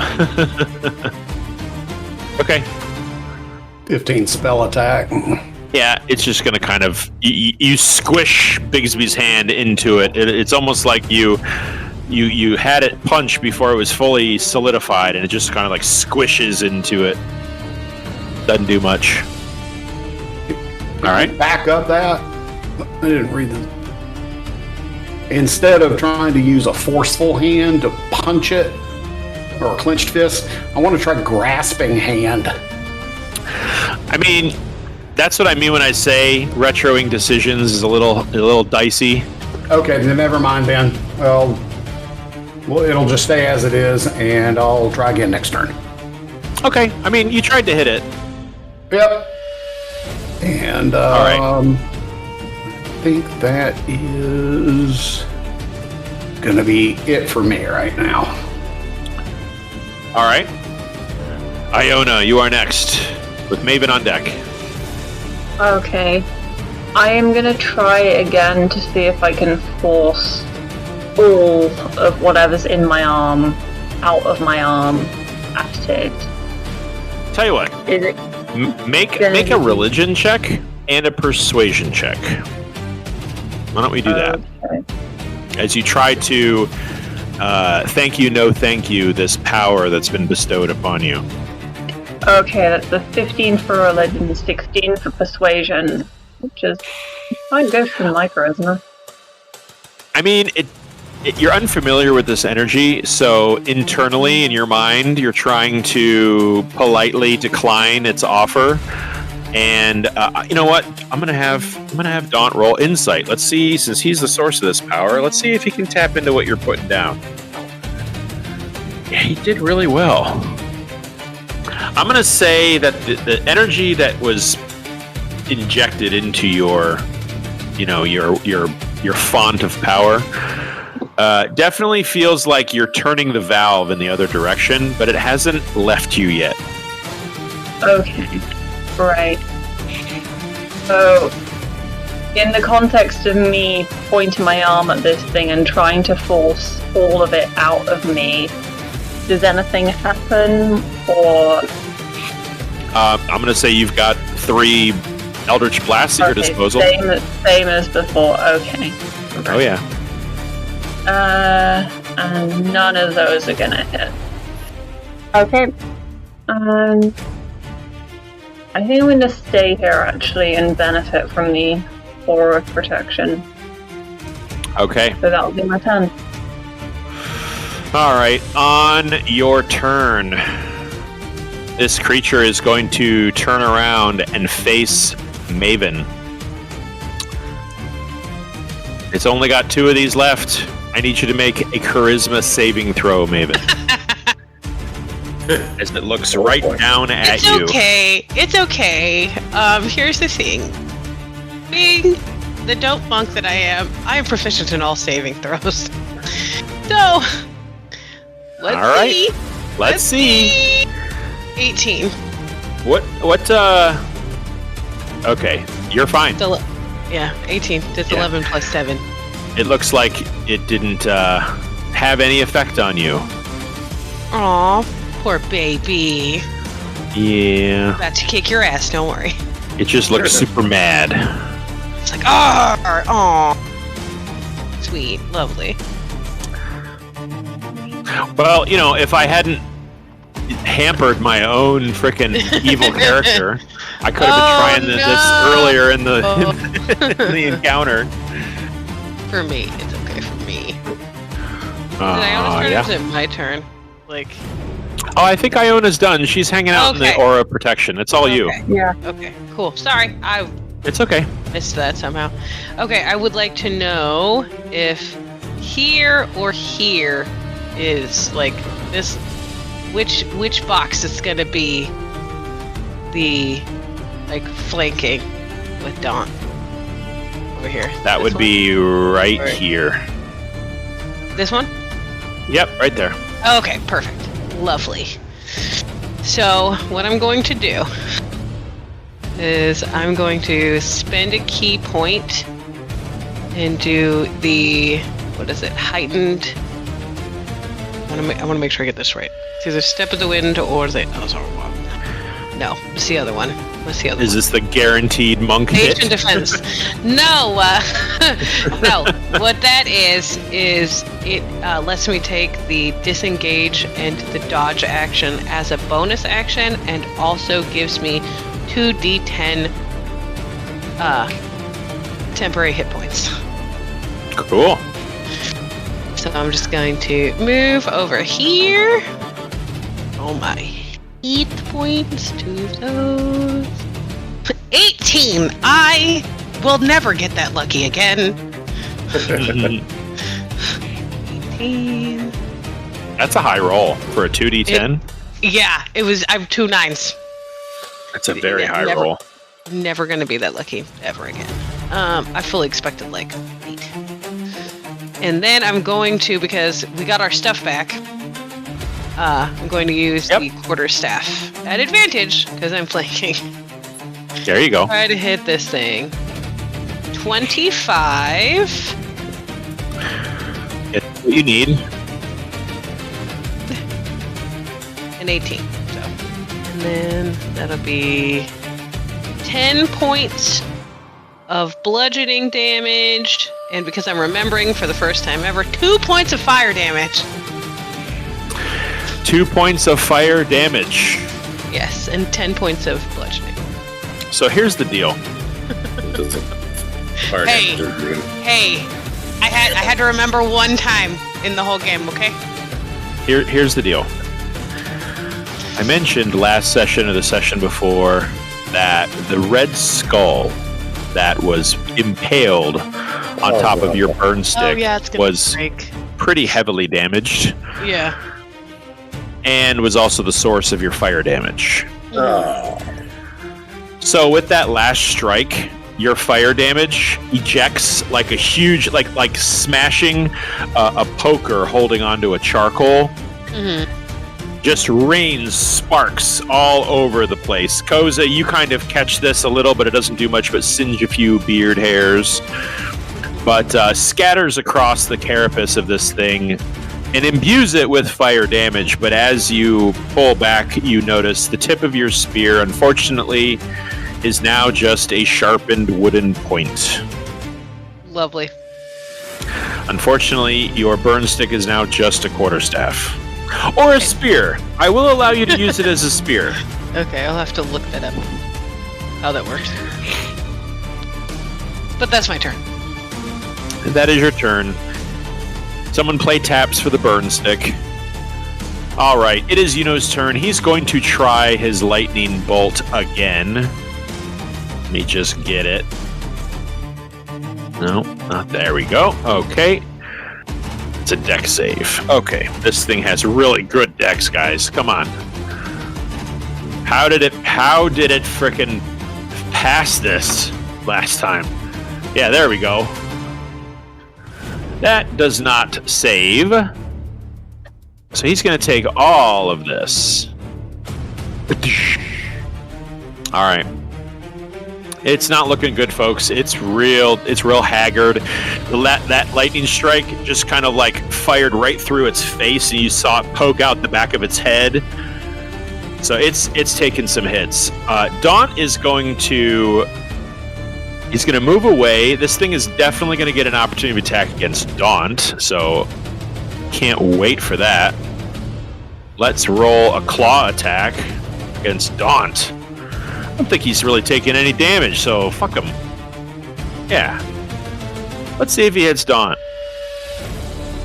Yes, he hits Daunt.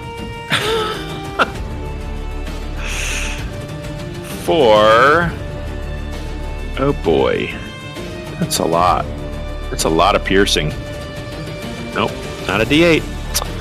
Not a D8.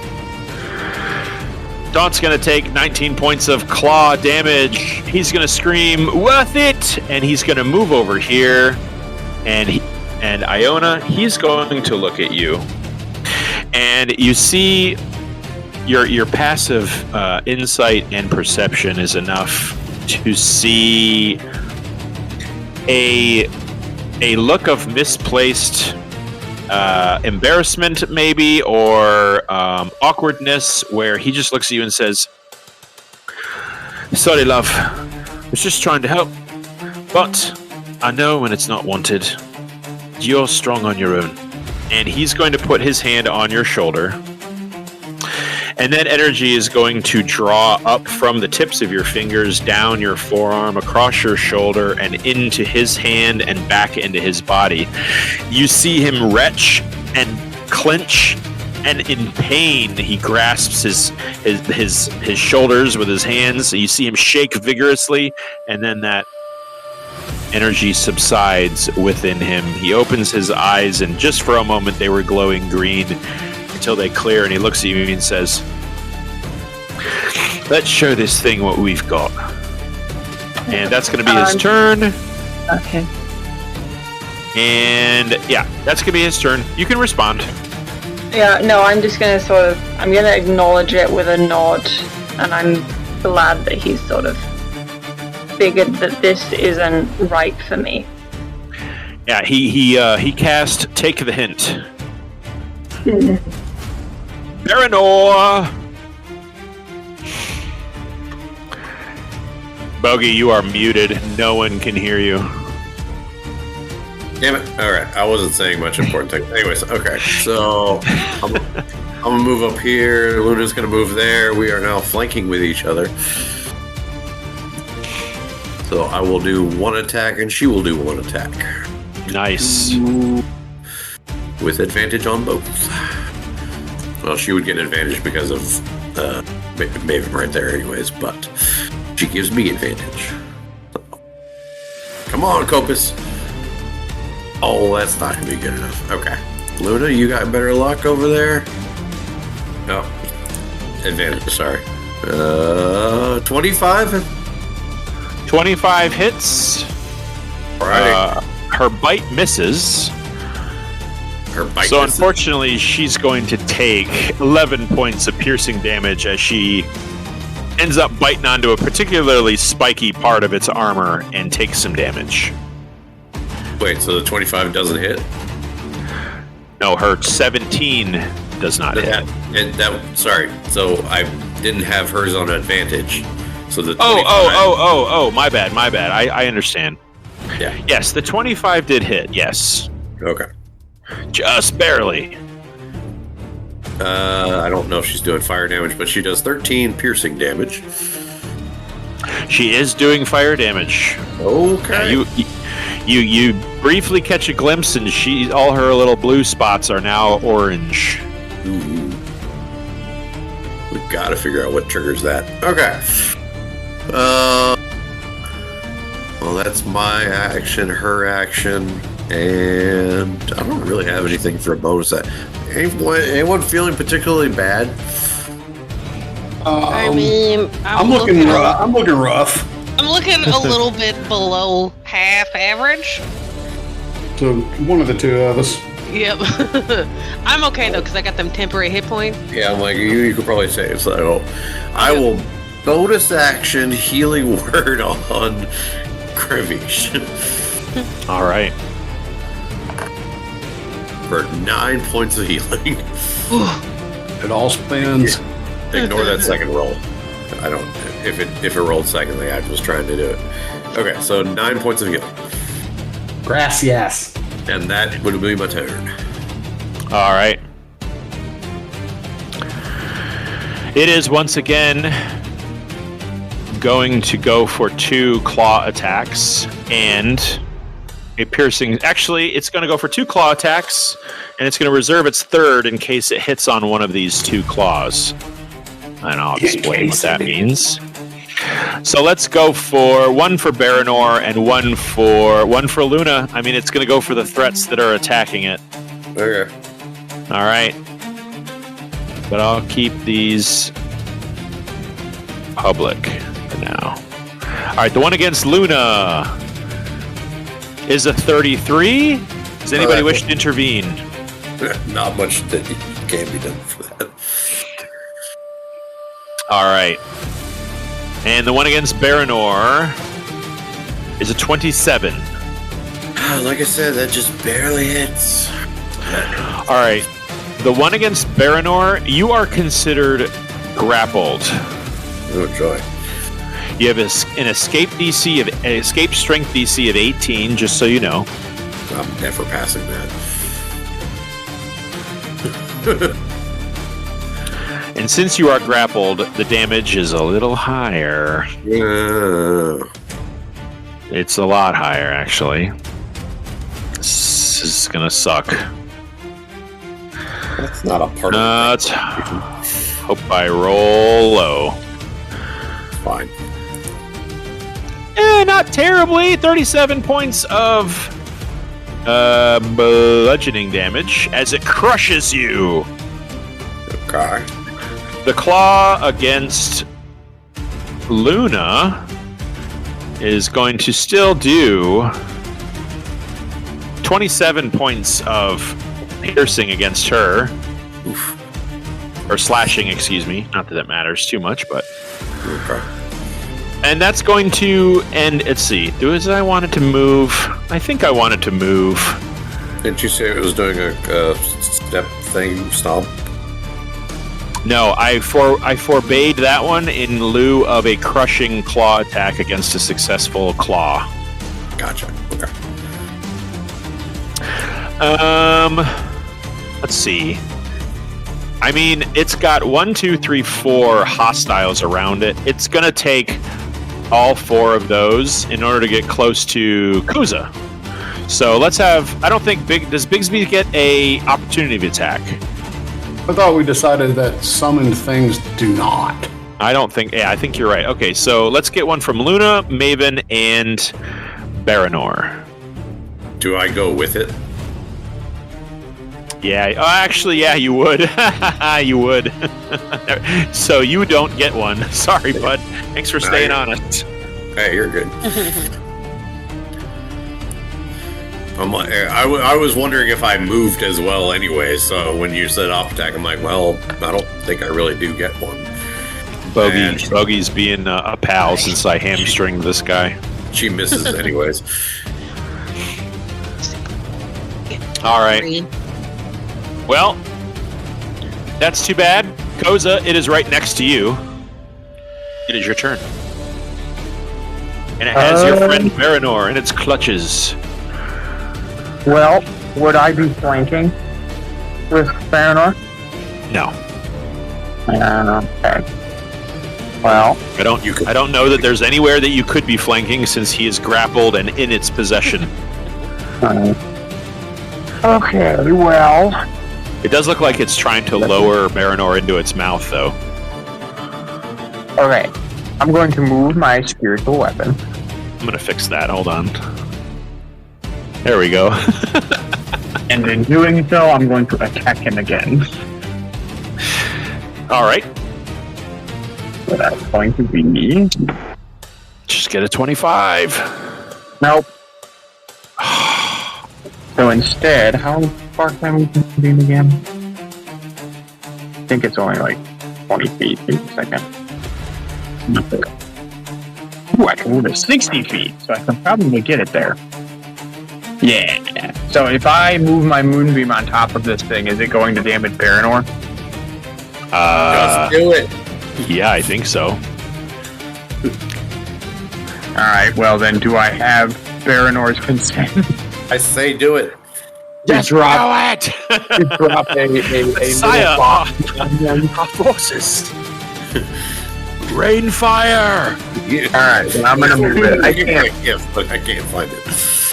I can't move the actual thingy, so there you go. So that's gonna be a con save on its part. And I guess Barrow. Now, if this thing passes and Baranor fails, that's gonna be real on brand with you. Yeah, that's gonna be real rough. Oh boy. Okay. I got a 31. Let me turn off advantage. Hang on. Normal. Con save. Oh, that was a wild one. Just right. That's just right. All right. Right. Good lord. It still does half damage. What is going on? Get ready. Ladies and gentlemen, the true BBEG, Koza. Okay, so Varanor takes Sleeper agent. 29 It's been points working of for me the whole damage, time. All right. 29. and then the crab takes 14. Uh-huh. Yes, he does. 14. Ooh. He's looking quite rough, folks. But at the end of your turn, it's at the end of your turn, are you moving? Yep, that's it. Well, I can't move. I must be. All right. Well, let's see. Eeny, meeny.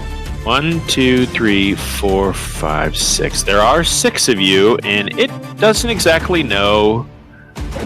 He's going to use his last Bestow Doom. And we're going to count down the Discord list. I'm going to roll a d6 and see who it lands on. Varanor, you're 1. Kirvish, you're 2. Iona is 3.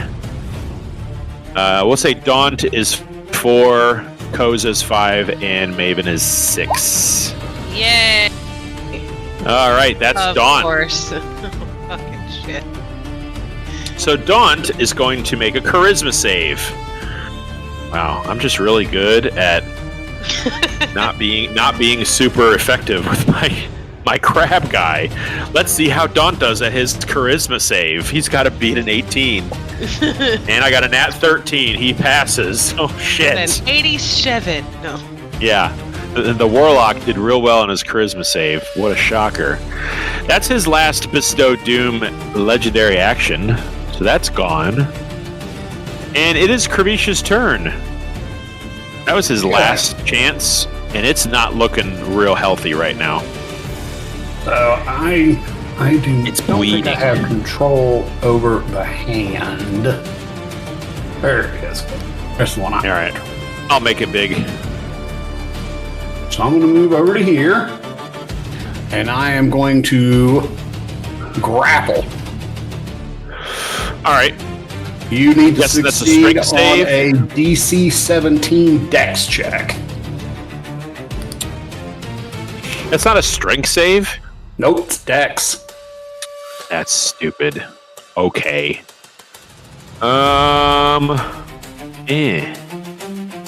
Well, there's no way this is gonna pass. I have a 0. Yeah, I got a 6. Okay. It is grappled. The hand is grappled. Let me move this. I'll give it a grappled. And I'll put the moonbeam back. And now Oh, wait. hand, Hold on 1 second. Koza. Oh no, did already take. Did you already do? Yeah, you did. I'm sorry. You already did your moonbeam damage. My bad. Sorry, Kirvish. Okay. And now it's going to crush, dealing 46 plus 4 damage. Okay. That is 18 points of force damage. So it's bludgeoning. So this thing is bleeding this black and white slime out of pretty much every joint, every orifice, and several dozen wounds and cracks. Okay. You are grasping it with this ethereal silver hand. How do you want to do this? Yes. Yeah. Yay! Thank God. Okay, so as he goes and he squeezes, and it's like, it's a fish fry for everyone today. Seafood And Bigsby's on the hand house. just you hear this crack, crack, crack, and an otherworldly universal thought passes by, going with no tools either, and the crab's legs just crumple and buckle and shatter and crack, and little bits of its porcelain carapace just rain down on the ground beneath it. Varanor, you're 15 feet in the air, and you drop suddenly. Comes to turn off the moonbeam. And then you hit the Yes, I'll ground. do that very promptly. So you're going to take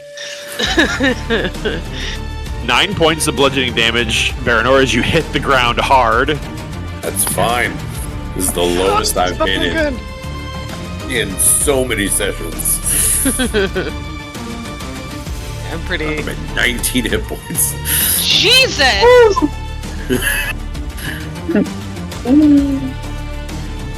The Doomclaw That's lies me. in a heap of shattered pieces of shell as that black and gray slime just sort of oozes out from between Bigsby's hands, fingers. It is dead. And that's where we're going to take a little break. It is 4:27. Some of us need to use the restroom. All right, why don't we call that 4:30? And we'll meet back here at 4:45 Eastern Standard Time. All right, folks. Hey. That was awesome. Good fight. Great fight. Yeah. It was. But all things must come to an end, and we got to keep this story moving. So let's take 15, and we'll meet back here, okay? Gotcha. All right.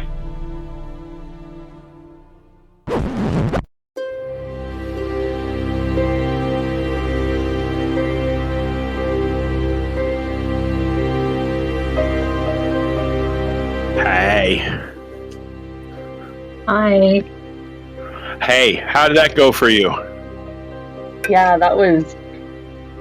Yeah, That was it's your like- that was the NPC and your DM casting. Take the hint. Yeah, she's just not about. She's not about being a warlock. She's not about warlock stuff. So you guys are going from what 15 to 16, right? Consent is important. Yeah. Yes, we are. Iona. I will allow Iona to take that in cleric if she wishes. I won't be holding. If you were willing to go with it a little bit, then yeah, I probably would have given you a level in warlock. But it's adamant that Iona is politely rejecting this power bestowed to her. That's okay. Yeah, she's not. She's not for warlock stuff. Mm-mm. She is politely but firmly asking him to leave. Yes. Yeah. Yeah. That was an instance so. of. That was an instance of, I'm just putting this out there. Oh, sending it back, catching it. Yeah, it was. Yeah, don't get me wrong. She would have found a way off of it, and by that I mean like if Dawn hadn't managed to get it out of her, she'd have been like, okay, we got to find someone who can cast regenerate, and we can cut off my arm and regrow it. We'll pay someone to regrow it, and then it'll be fine. That's the degree of strength of feeling of Iona not wanting warlock stuff. I'm getting this type of Night at the Roxbury energy. Me? Yeah? No. You good? All right, are you good? Literally, she was. Yeah, I was like, okay. Yeah, like we'll see if Dawn can get it out. If we can't get it out, we're taking other options. We're looking at other options for stuff that Iona will do. Is it logical to turn aside warlock powers when she doesn't have cleric powers? No. Is she doing it anyway? Yeah. That is why I believe it. Vibes only, man. That's how I. I'm more picturing like the Ford Stone incident where he loses his magic and the whole party starts giving him items and stuff. Oh, Iona is. And why don't we jump back into it here? Let me remove the crab and any. I removed Moonbeam, which I think he kind of already.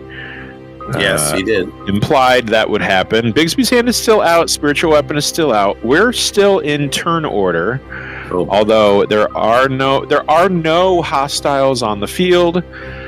But just in case there are specific things people want to do with their specific summoned objects, yeah. Let's say I'll have join the group in the middle of the room. I'll have Dawn kind of. Dawn is going to kind of hang out with Iona a little bit, and he's gonna sidle up next to you, and he's gonna say, "That was a bit much. How you doing? You good? Yeah." I am doing what I can. This is, and she sort of gestures to her, sort of, like, I've still got the backup holy symbol, but it's in one of my pockets. I'm not wearing it because everyone else can see it as a holy symbol, but I can't, so I'm sort of gesturing to my lack of visible holy symbol. This could be a problem, but at the end of the day, he's gonna interrupt you.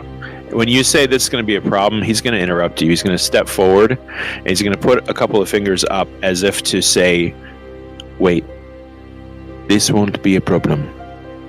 Not for you." And you're gonna hear him kind of like scoff a bit and just say, "You say you're waiting for a god, and I respect that.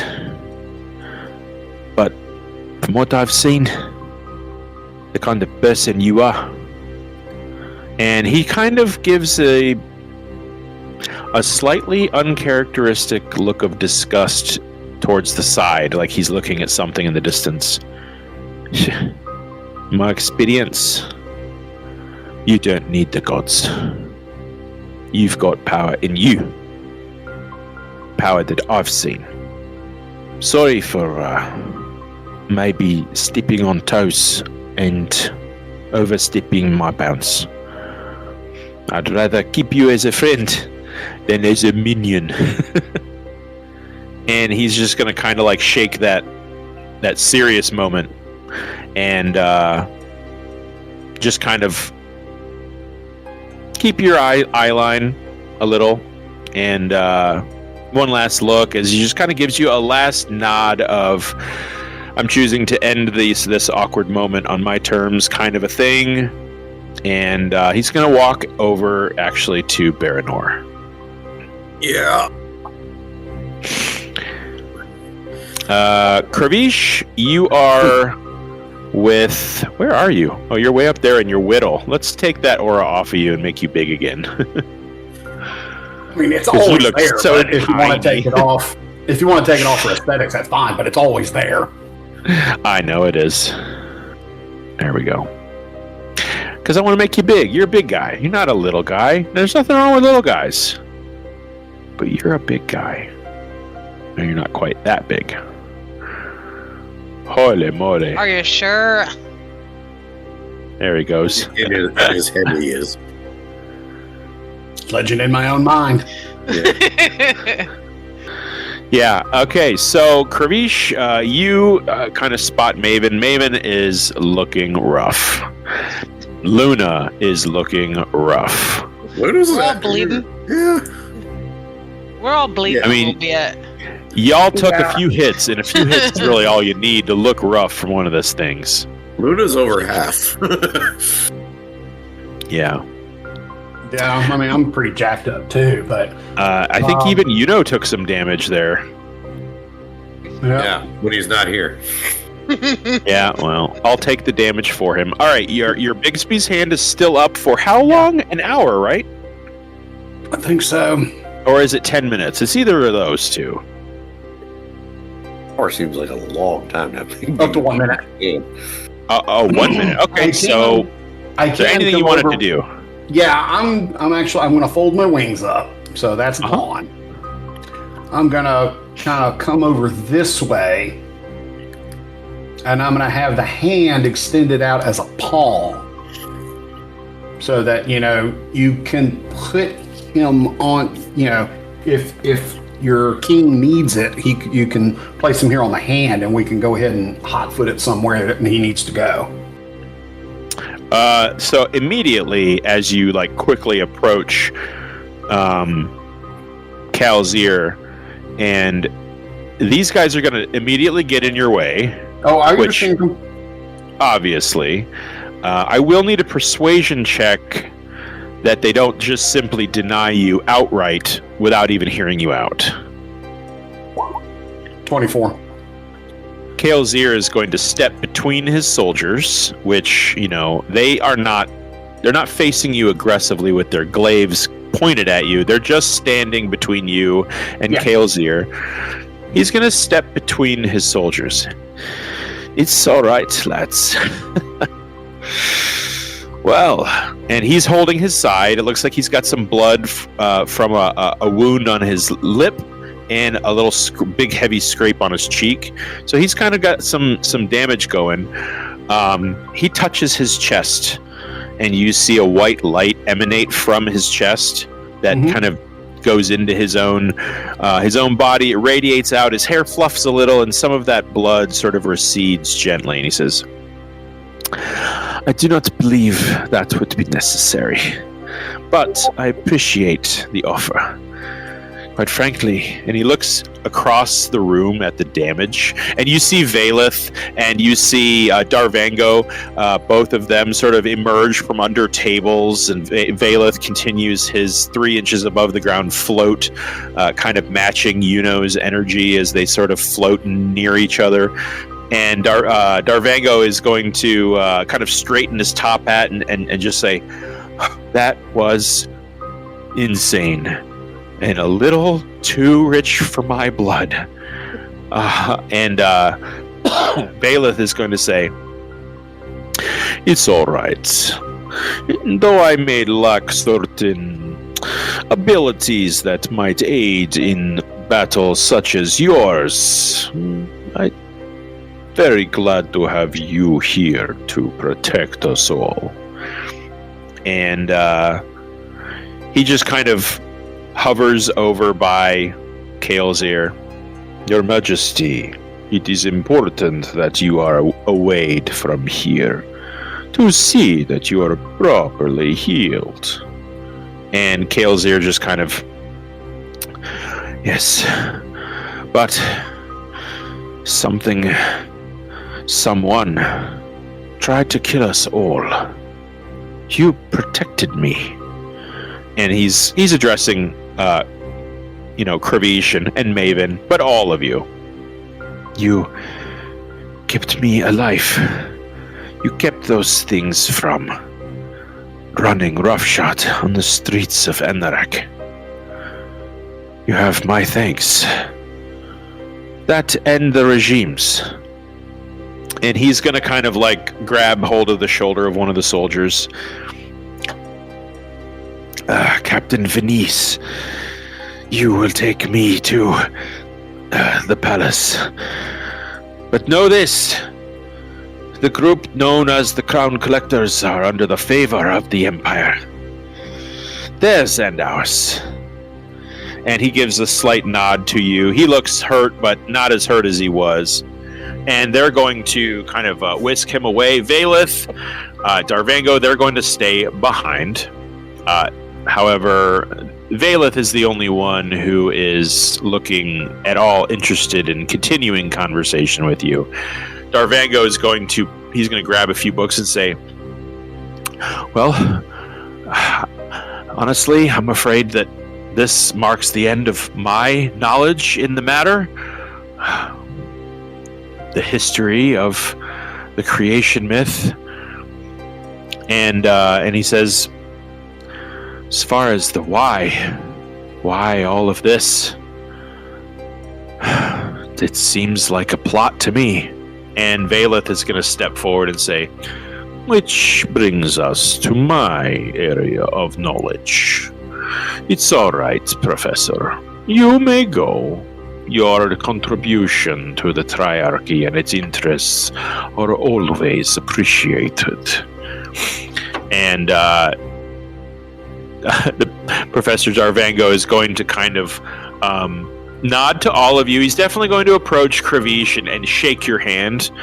He's considerably smaller than you. He looks almost like half-elf height, but he looks like a full tiefling. And as he does, he grasps... I'm assuming you grab his hand? He grabs his hand. I will meet it. And he shakes it. It's kind of a limp grasp. You're not sure if it's because he's a little guy or if it's from his residual fear. And as he kind of looks and gives a nod, he looks down and he sees your wrist. And he notices something on it. And as you kind of look, your armor is showing underneath your clothes, at least the gauntlet portion of it, the bracer. And there's some filigreed etching in the mithril, and he just looks down and he holds it for a second, and he cranes back up and looks at you, and he says, "Nice armor." Thanks. And he's going to let go. He's going to say goodbye to Maven and to Koza. He's going to give sort of a recognizes game scholarly bow and a handshake. And Baranor, everybody, Dawn, Iona, he kind of just gives a quick nod and a gracious. Yeah, and he burns holes in the floor. He runs out so fast. Maven, your burn stick is just now a quarterstaff. There are fragments of red skull on the ground. Just putting that out there. It is inert and rather useless in its old abilities. And Iona, you are without powers. And Daunt looks a bit relieved and refreshed, although he's got some dark circles under his eyes for sure. She can recover some of those daggers, I believe. Yeah, I'm gonna pick up the 2 daggers that I threw. Or was it only 1 dagger that I threw? Anyway, I'm gonna pick up the 1 dagger that I threw over here, and then there was one that I didn't throw, and I'm gonna return that. Okay, I'm gonna say that you threw 2 up there. You also threw 1 down here, and I think it's only fair that you make a perception check or an investigation check to find it, because there's like wood splinters everywhere and damaged. And you can see now that there are attendants coming out of the woodworks that are just kind of looking around at the damage and just kind of like, what the hell? And it looks like there's guards here that are sticking around. Maybe one on each side of the site at which this strange occurrence transpired. Okay, 25. Where's the dagger? Yeah, you find it. It's stuck in a big chunk of like black burned stone-like wood. Okay, yeah, I'm returning that to Baranor. From my back on the ground, I'm going to be like, why don't you hold on to those for the meantime until you get your stuff figured out. Yeah, I'm going to nod. Also, Iona's looking like slightly different with her, because she's not presenting as Talentar at the moment because she doesn't have Talona's favor. She's looking a bit like this. So underneath her regular cloak, she's wearing a very sort of dark grey armor, and she's got this like half cape of dark red leather that's embossed with a feather pattern. So that's a bit like how she's looking at the moment without. Because she's not going and I'm guessing clean. Well, she's got it. Sorry? I said I'm guessing clean.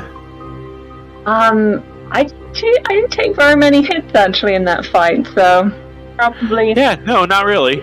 On the cleaner side, actually, especially compared to some members of the party, which I cannot presently heal. Yeah.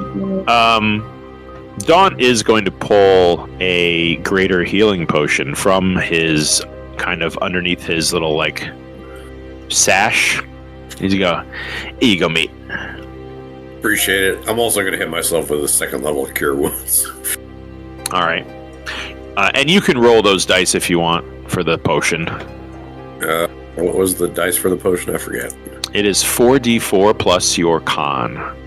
44. Excuse me, 48. 48. Yes, it's a greater healing potion. Okay. 18. And then my con modifier. Okay. Which went up now. Okay. Cool. So 20, and then I rolled a 21 on that. Okay.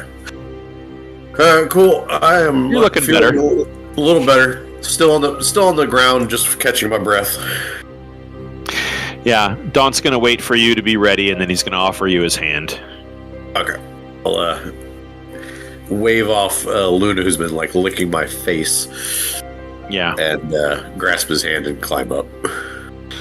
You and Iona and Daunt just kind of like getting each other on your feet, and he just kind of looks at you, Baranor. He's like, "Man, that was a close one. I'm so glad you didn't get cut in half." I'm so glad that moonbeam didn't hit me a second time. Well, look at us. What could that mean anyway? What could have... I know they were thanking us. I know they were thanking us for killing that thing, but I kind of feel like we're responsible for it. Do we have any idea who would have sent anything like that? Yeah. Are the material, is the note and the box, are they still there? Exploded somewhere. Yeah, who had it? I think it was Baranor, right? You had it? Yeah. I had a note because I was reading it. Yeah. So it's somewhere. Like, I'm sure once all hell broke loose, you shoved it in a pocket or something. You've got the note. Well, the note said something. Well, you were the only one who could read the note, Gravish, I believe. Yeah, I don't know if you shared the contents with us. Yeah, which would still be up, right? What now? Yeah. Comprehend languages. That would still be up. Is that a concentration spell? No, it's up for an hour, so it'd still be present. Yeah. Yeah. Okay. The note says a gift for traders and their lapdogs. Yeah, that kind of. Granted, that's the literal meaning. Yeah. So that could be from. But we didn't do anything to the captain, did we, Baranor? We did nothing. Nothing at all happened that we know of. I don't know what you're talking about. Yeah. Well, I think from what we deduced last time, from what we talked about last time, I think that I'm pretty sure that between myself and Baranor, we figured out that this was written in the language of Primordial. Yeah. Who do we know anybody that speaks Primordial? That the god. The god is the only one that we know that speaks Primordial? I don't think a god is sending us a packet. It's, other things like elementals use Primordial. But like traders and their lapdogs, and it was sent to us. Yeah. So, like, using that context, it could only be. I think it could be from the god. I don't know, and his worshippers. I don't fucking know. I would imagine he has worshippers. Who brought this? We would have to figure out who brought it to this place. It's that courier in Skyrim that shows up at like random times. That's it. And then he leaves. And he just walks across the entire map. Walks through Oblivion to get. He walks through the entire map, and you can follow him if you want. Yep. Well, there was no it was just bundled in with the weapons that you were delivered with. And the guards that brought all that in are gone now. Yeah. So I mean, it was intermingled with our stuff. Well, so the context of it. Who are the traders and who are the lapdogs? That's a good question. Are we the traders or are we the lapdogs? Again, I can't discern that. Yeah, I know. That's the question though that I have. I mean, if we are assuming it's written by some sort of apostle of Azathoth, maybe he considers the gods the traders and us the lapdogs. Yeah. The other The only other thing I could think of, but I don't know why it would be written in primordial, is Yuno's old friend, the prince. God, I hate that guy. Yuno's gonna kind of lean forward and he's gonna say, I mean, Victor is the total douche. Yeah. But I don't know that he has ever trafficked in primordial, even amongst his spy network, which he seems to think is so secure. Right. But I would, like, if you were thinking that you were the traitor and we were your lapdog. But I'm not a traitor. Like, he could say all he wants about me and my family, but I would think that if he was going to threaten us, it would be with something that has steeped in truth. Yeah, so I don't know. Something to ponder, at least. So, The message has CC on it intended for us, but it may be that this is intended for us to die and then someone else who does read primordial to read the message. I mean, who knows that we can read primordial? I don't know. I would assume that they would think that we have enough magic to be able to read it. Yeah, I don't know. Then why not write it in common? If they knew we could read it with magic, why not let us simply read it? Was it meant for the tieflings? Fair point. It could have been for them, you know. And Yuno's like, Yuno and Valeth are kind of talking now, and Valeth says, primordial is not a language of the tieflings, even the very old ones. I was just meaning you guys have some learned scholars that might know it. I don't know. Oh, there are plenty of us who know the language, but I mean it is not a language intended for tieflings if it is in primordial. Yeah. is there somebody here that could translate this note to see if I'm missing something? Because again, I'm limited to only the literal meanings. If there's any subtext or connotation or any kind of cultural thing going on that would, twist a meaning or something, I'm not privy to that. Like a slang word or something like that? Yes. If you want to catch meaning of this, and it is related to Azathoth, you will not find your answer in this library. You will have to go to the Hall of Prophecy. There you will find answers on what it was Azathoth's plan is, his goal. I myself have never read that one. It is a very old prophecy and for so long forgotten. Interesting that it would rear its head so late, so long after it was given. The Hall of Prophecy is where you will find answers. All right. Thank you. Awesome. Sounds great. And have we examined the box? Okay. I believe you guys did. I'm pretty sure Baranor checked it for traps. I think I rolled really good. You rolled really well. There were no material. You rolled really well. So what you can see on it now is, and just your rolling perception shows, it's not dangerous. It's rather inert right now. You said it wasn't dangerous before too. Never mind. It's true, but it had an invisible glyph of warding that was triggered by divination magic, and Kravish did that when he cast. Yeah. So anyway, you can see on the inside of the lid, it's all black leather, kind of or black wood. It's like a black box with silver trim. And you can see on the inside of the lid a burned mark that is in roughly, because it's burned out, but it's roughly the shape of the sign of Azathoth. Which is a tiny circle with extended T-shaped legs. And if it weren't burned out, you'd see that it's got kind of a crosses the circle out. Like a Ghostbusters sign. No.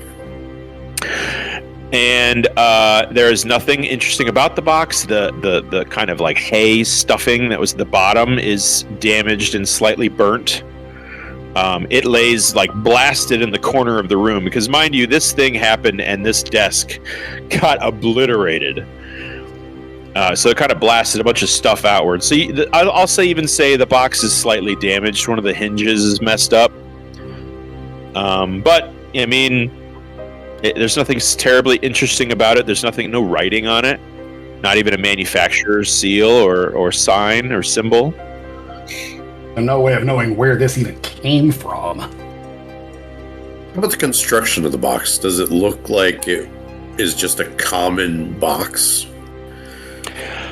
Well, I'll say that you yourself have never seen this style of like black wood with silver trim. It seems a little fancy for anything that you would have put your stuff in. Sure. It seems rather well made, although not exceptional, not mastercrafted, just kind of approaching the high end, like Kirkland's at the mall sort of stuff. And it's got two hinges. They're simple little, tiny little hinge pin hinges, and they have a clasp with a lock on it, which was locked. It was rather easily picked. Which again is also weird that it arrived in a locked box and there was no key. Yep. Just whether that means anything or not, I don't know, but it's just another oddity. Well, what do you say we take a short rest? Yep. Yeah, let's go ahead and take a short rest back at the hotel and then head out to the Hall of Prophecy. Assuming that's okay with our hosts. You just saved his life. I fucking hope so. Yeah. That crab would have ate that motherfucker right in half. Just had him for a snack. Okay, let's be honest. But again, we brought the... Never mind. He said we're in their favor. I'm guessing we're good. I know. I still feel a little responsible. You need to get over your guilt there. Just go with it. Baranor feels bad? Maven. And Maven doesn't? Why would you feel bad? Yeah, Maven's like, fuck it, shit happens, let's go. Yeah. She is very much just like very tired now. She's like got bitten by the... I'm gonna say that things. She's not happy. She's just very I'm gonna say that she would like to go change her clothes now. Can we get this over with? Yeah, there's like black and white bird shit blood all over you. Yeah. Her flaw is she likes to be fastidiously clean. Yeah. She's very unhappy right now. I will prestidigitate Maven clean as well as myself. Everybody else is on their own. Yeah, I'm going to say that, Maven, that's not enough for you to feel clean. But it's enough to make me not want to murder something. Like scratch my skin off. Yeah. Yeah, okay, so Valeth is going to, as an agent of, some it's kind of mysterious what level of government he is, but he's going to ask you all questions. They're going to be pretty harmless, but definitely like, I'd like to know, what is the connection with you in this box? He's not going to really get anywhere with you. Definitely nothing where he starts to become suspicious. And he's going to take a couple guards with him, and it looks like he's going to depart, and he's just going to say, "The regime has your thanks, but I would tread lightly with the whole of prophecy. It is in our lower levels under the palace. It is not a well-trafficked part of the city, and there are forces at play within the city of Anorak that coalesce and sometimes manifest in the darker parts. You will find your answers. Just take heed, heroes. You are capable, but some things are older than heroes. I wish you luck and bid you Good fortune. And as he does, you see his eyes flash red, and he kind of bares his fanged teeth one last time. Not that other tieflings don't have fangs, they do, but his are a little more pronounced, and his skin seems a little extra pallid.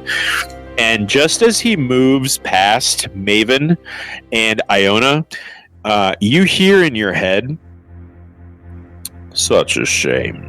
One such as pure as you would have been simply a delicacy. And he's going to move past you. And Iona, he's going to catch sight of you. And in your head, you hear, and you, so much pain, so much sorrow. It sweetens the essence. Shame we could not meet under different circumstances. And he's going to continue past you. The rest of you hear nothing. I'm going to tell Kravish what he said to me in the earring so I don't have to say it out loud. And his guards follow him out, and 2 more guards arrive in their place. It looks like they are bringing more people into this room. Doing some surveying. There's a couple of higher ups, some kind of administration, and it looks like they're starting to investigate what happened.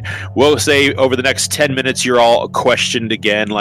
Obviously, this was a major incursion into their kingdom, and their administration is going to want answers. So I'm going to say over the next, you can count your short rest during this time, or you can spend that later. But over the next hour, from when that crab died to now, is kind of, we got to take care of some business here before you are all released on your own recognizance. Again, thanked for your service. You saved Kael'Zir and as far as they're concerned, the realm from these monsters. And, I'm going to say that, and Daunt, as well as anybody else who wishes, they're going to kind of survey the ruins.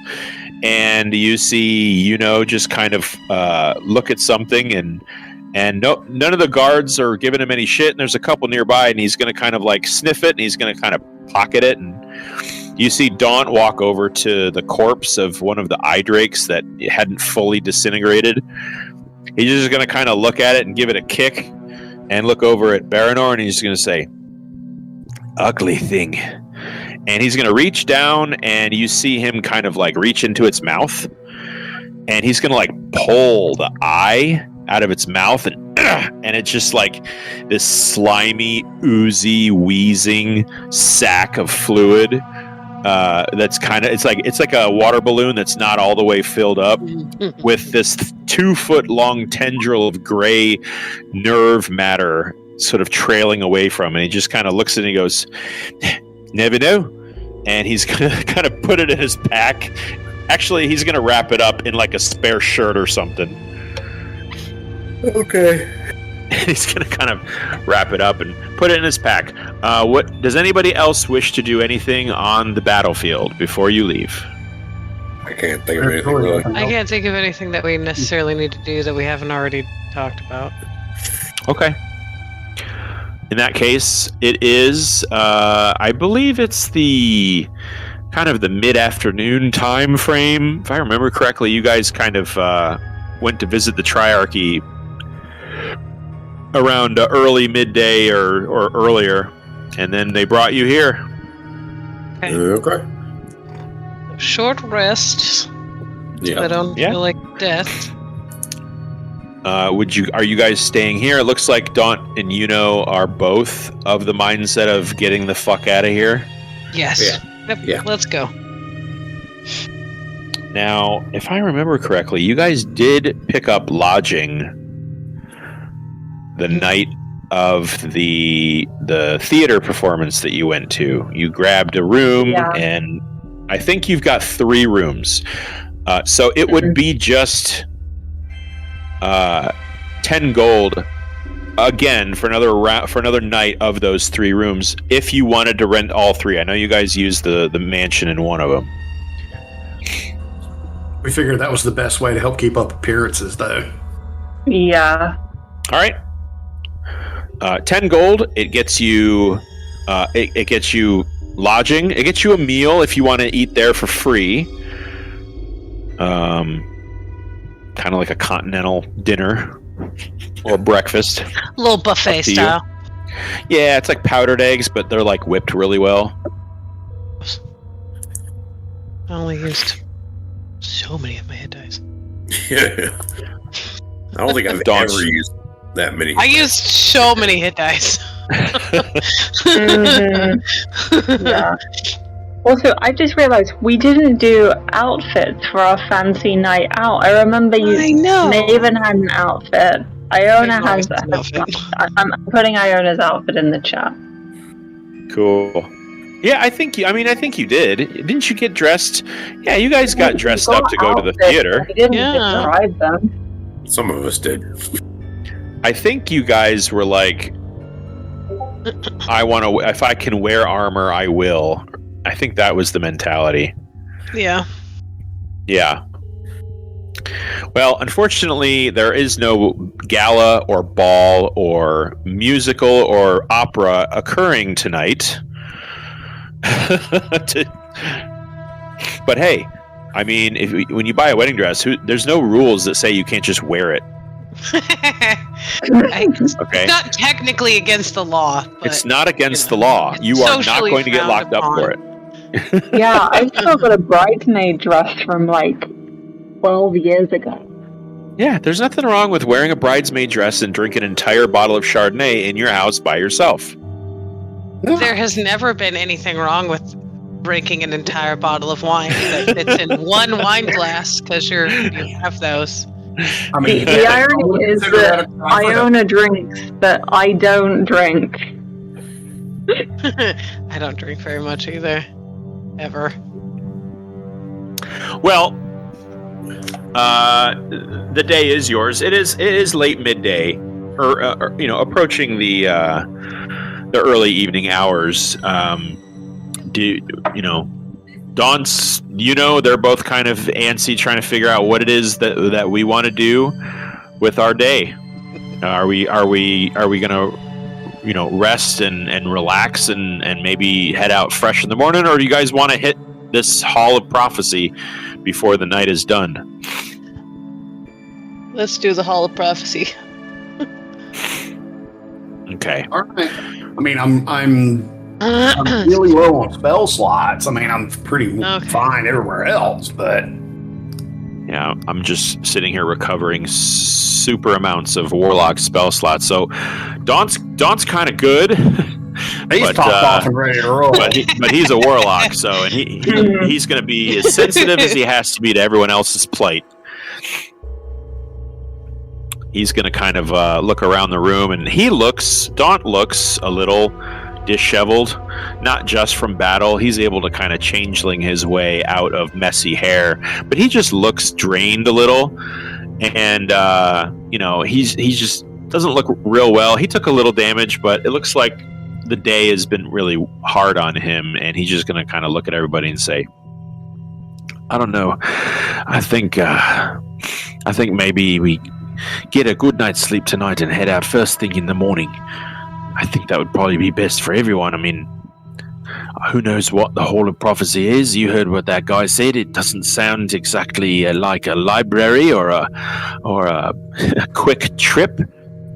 It doesn't seem like a 20-minute adventure. It seems like maybe this is a place where they go to, I don't know, find out about their fate. It seems like an important place. So you're saying we shouldn't blow up anything here? Or try not to, anyways. Yuno's gonna pipe up. If we blow stuff up, we'll just blame it on the bad guys. Where's that Harry Potter meme? Harry Potter meme? Yeah, I'll get there. Okay. Seamus, I'm guessing. Oh, that one, yeah. I was thinking more Atlantis with Vinny. So, what's the plan then, mates? Sleep. Sleep's the plan. Sleep. Yep. Sleep is a the vibe. plan. Okay. All right, so let's see. But as we're all heading off, I'm going to ask Baranor, just kind of motion him over, and just wanted to check something with you, if you wouldn't mind. Sure. And so, as we're going, I'm going to step off into a quick room, and I'm going to, like, the low voice as they're all walking out, and I'm like, have you noticed something off with Daunt? I mean, a little bit. I mean, after that whole dream world thing, and just like, there was something similar about his new Eldritch Blast things. What do you mean? Like his new Eldritch, Eldritch ability that he most recently displayed. Mm-hmm. Reminded me of the dream creature that we fought. Yeah. The tentacles of that dream creature. Yeah. I'm not the only one that's starting to have suspicion that he's somehow involved in this, consciously or unconsciously. All right. Maybe it's all a coincidence though, but sure. Let's We don't know a lot about Daunt. No, we don't. You know him better than I do. You were with him before I even got to the group. Yeah. And I don't know if he talked about his patron at all. So no, he never really did. So we don't know. All I'm suggesting right now is just when you do make your usual group psychic link-ups, if we could leave him out of it just for a little while to see if that changes things. All right. We'll just have to communicate on some other way with him, at least, if we're going to keep him sort of in the loop. Yeah, we don't want to make him too suspicious. Yes. I mean, as far like this could all be just a misunderstanding and a coincidence. So it could, but with the stakes as high as they are, that's true. There's just a lot going on. There's just a lot of little things just kind of adding up. I know. Agree. I mean, he's come back into our realm of existence at this time. Mm-hmm. So I'll make that I will do that. Just tell him that the earring. I only have a limited amount of people I can share this with, and it turns out that he's not in that. Yeah, I'd pick a person. Yeah, that's okay. And if he asks questions, just I'll say that the earrings that Maven and I use just haven't been working well. Sure, we'll go with that. I'm just saying, I am not as charismatic as you and good at lying, so let's hope he doesn't ask. Okay. But yeah, I got you. All right, cool. And I'll just kind of pat him on the shoulder and be on the way. Yep. That still hurts. Yeah, you quickly snap back to the present moment and are very, very looking forward to the magic of a long rest to completely heal your fucking wounds. It would be real nice. Wouldn't that be great? Wouldn't that be awesome? Yeah. Wake up refreshed after 8 hours. I broke both my femurs, and all I had to do was get 8 hours of sleep. Get a really good night's sleep. That's it. Not even really good, just technically. Did you see? You could be sleeping on rocks and still do it. You've seen the pole dancing archer guy, right? Yes. So he did this thing with like the most unrealistic thing about D&D, and you think it's going to be the healing abilities, but it's like you get 8 hours of sleep in a D&D environment. Yeah, Mm-hmm. that's the hardest thing to to believe. Yeah, that and speaking multiple languages with like 5 languages with ease. I mean, yeah, there's people who do that, but like that and like all the other expertise that you have, and also somehow having time to learn all those languages. No, I think we got into this one day where we were like, I think we were talking about this and we came to the conclusion that like, I think it's like 33 hours or 33 days perhaps. I think it's 33 days is all it's like in-game required to go from level 1 to level 20. If you were to just grind and grind it, like if you were to grind perfectly, 33 days, that's it. Yeah, but the fact that you go from peasant to god every day, that you could manage to get 8 hours of sleep. Yeah, you camp in front of a rat spawn. Yeah, just constantly kill rats. like this is a magical place, with all kinds of dangers and everything like that. Yeah.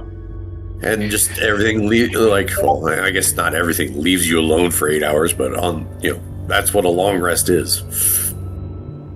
Well, are we having this short rest, long rest, whatever, at the lodge? Or are you guys going to walk about? Daunt is going to make it known that he's going to kind of look around. He's like, I think I'm going to visit the shop. Maybe if we're going into some subterranean place, it might be beneficial to upgrade the gear if we can. That's my plan. Okay. So he's just going to kind of give everyone a nod and say, where are we going to meet for the night, or are we kind of done for the day? Because I can just let's just say if you guys are meeting somewhere, we could do that psychic link-up thing, and you could let me know where you're going to be. But if we're all just done for the day, I'll just see you tomorrow morning. The link-up only works for a mile, so it wouldn't be beneficial to do that right now. Ah, gotcha. Right. Well, nothing else. I guess I'll see you guys in the morning. All right. Indeed. All right. Good fight, lads. Just be safe and don't get in any scrapes without me. Yeah. Yeah, Daunt's going to kind of turn around and he's going to shift into the form of a random tiefling and just sort of disappear into the crowd. Yuno's going to kind of spin around and give everyone a look of, all right, are we like done fighting for the day or what? Yes. Yeah. I'm not looking for any trouble. I don't think we will ever definitively know that for sure. Until the day we're all dead. Yeah. We're not going to pick any fights, but, The fights just keep picking us. Explode with, creatures. He's going to kind of recall a couple of times where you guys have definitely started it, and then he's going to kind of be like, yeah.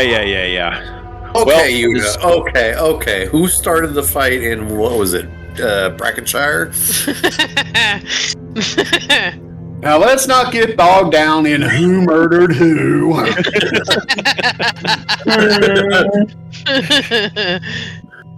I might have started it in Cobb, but you definitely had your share. I have never started it. That's true. I have ended it several times. David has ended it. Truth. The truth. She started. You started that fight with the smoke monster from Akir's saber. I did not. I was just there when y'all she was just decided kind of to exercise him. Yeah. And the rest is history, because here we are. Well, your order did it, so I count you in that. I'm not a cleric. I don't know how to do that. I think the smoke monster started it. I really think that the cursed item started it. The one that don't you still have it? I do. I gave it to Iona, or not Iona. Fuck. Oh yeah, you gave it to Eothara. Eothara, thank you. What's her name? Oh right, sir. Got my eye on you. Well, Yuno's gonna kind of, barring any other requests of his magical skill, is going to do his own disappearing act. Looks like perhaps he might retire into one of the rooms, unless the mansion is put up, in which case he will definitely hide in there. Mansion will be put up. There's like barely any of the Valandiir stone left. It's still there, but in really small patches. And aside from that, it is looking pretty similar with the sort of elven, servitors in sort of livery with the wings over their faces, the Bloodhawk wings, which are, you realize, the same color as Iona's half cape. And still with like the slightly more gothic look, because Iona does like the sort of the gothic look of the city. The mansion does still work, right? Yeah. Oh yeah, it works. Okay. Yep. It's a It's a magic item. Anybody can use it if they're attuned. I keep forgetting it's an item and not a spell. Yeah, it's not from any cleric power. I will say that too, that it appears when you manifest the mansion, this time, there doesn't, even if something you willed into existence, there's zero of that Egyptian pyramid influence or style. It seems like either you're mentally sort of over it or something, but there's no like sandstone. It's all pretty much like you said, like wrought iron Gothic and a little stone helm keep in there, and it's got some twisted elven filigreed and things like that. It's getting nicer and nicer. Something you're all kind of noticing. A little more peaceful. Just a bit. Yeah. Well, is going to take up residence Count Dracula jungle gym and a little more. Well, no, it's Gothic. There's still some Count Dracula shit going on, but it's definitely it's not because so Iona gets to decide, what it looks like on the inside, and she has over time she's started off with like how the things she knows, like the original sandstone of the first sort of iteration of the mansion before it was hers, and then the stone of the temple where she grew up, and Stonehelm Keep also once she visited there. And over time the Valandiir influence has been getting a bit less, the sandstone has been getting a bit less. Servitors have generally looked the same in their sort of grey clothing with the Bloodhawk wings covering their faces.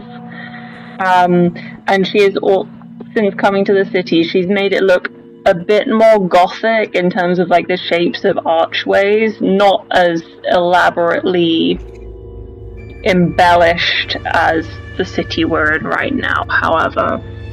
There's also like a tasteful, like walled garden but without any sky, which is also a graveyard. There's no names on the graves, obviously, but there are graves. If you dug down, you would not find any bodies. It's just a very small ornamental graveyard. Yeah, it's like your front yard at Halloween. Yeah, just a very tasteful ornamental graveyard if you want to have like a bit of... Are the tombstones made of styrofoam? Being outside.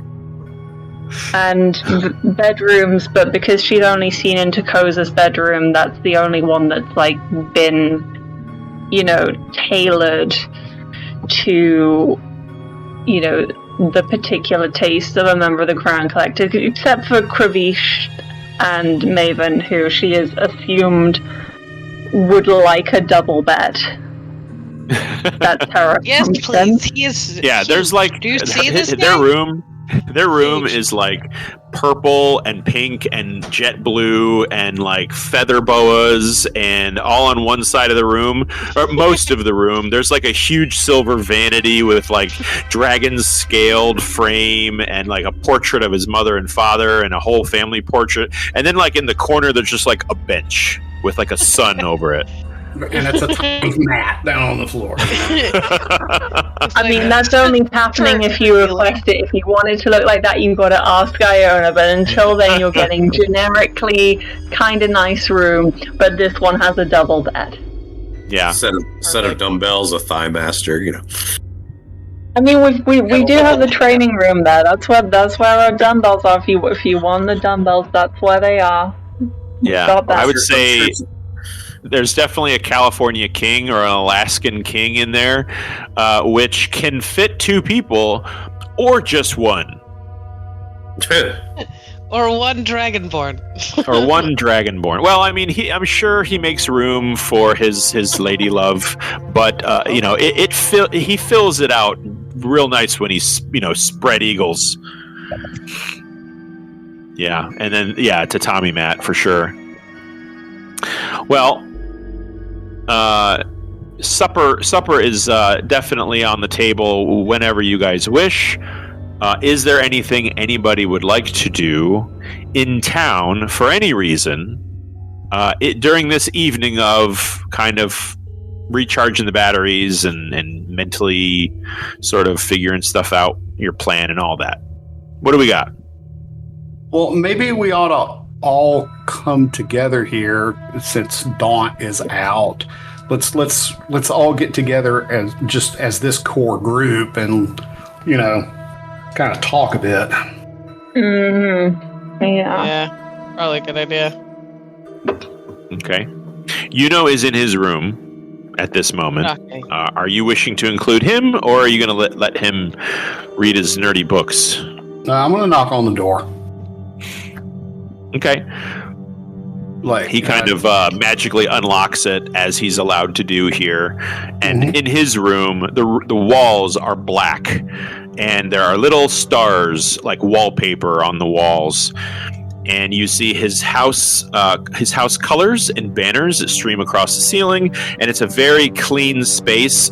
Just everything is like black stone with trim of blue and gold, and there's a big lion statue of bronze with a blue mane in the corner. And he's just at his desk, which is this huge, over-splendent desk, and he's got 5 or 6 books open. It looks like he's writing in some kind of book with a magic quill.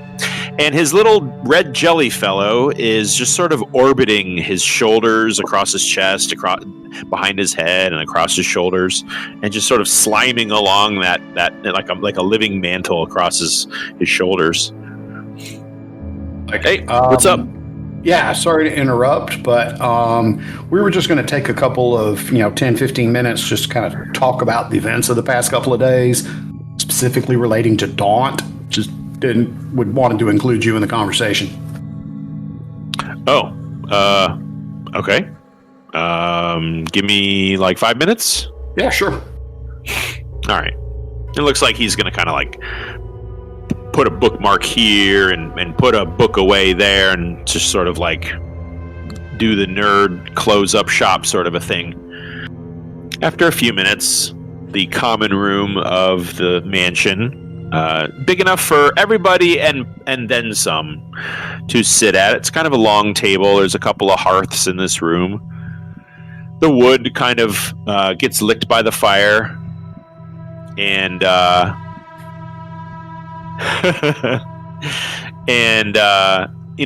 kind of toddles in, and his little pet is retreated somewhere in his robes now, but he's still wearing that Dracula cloak.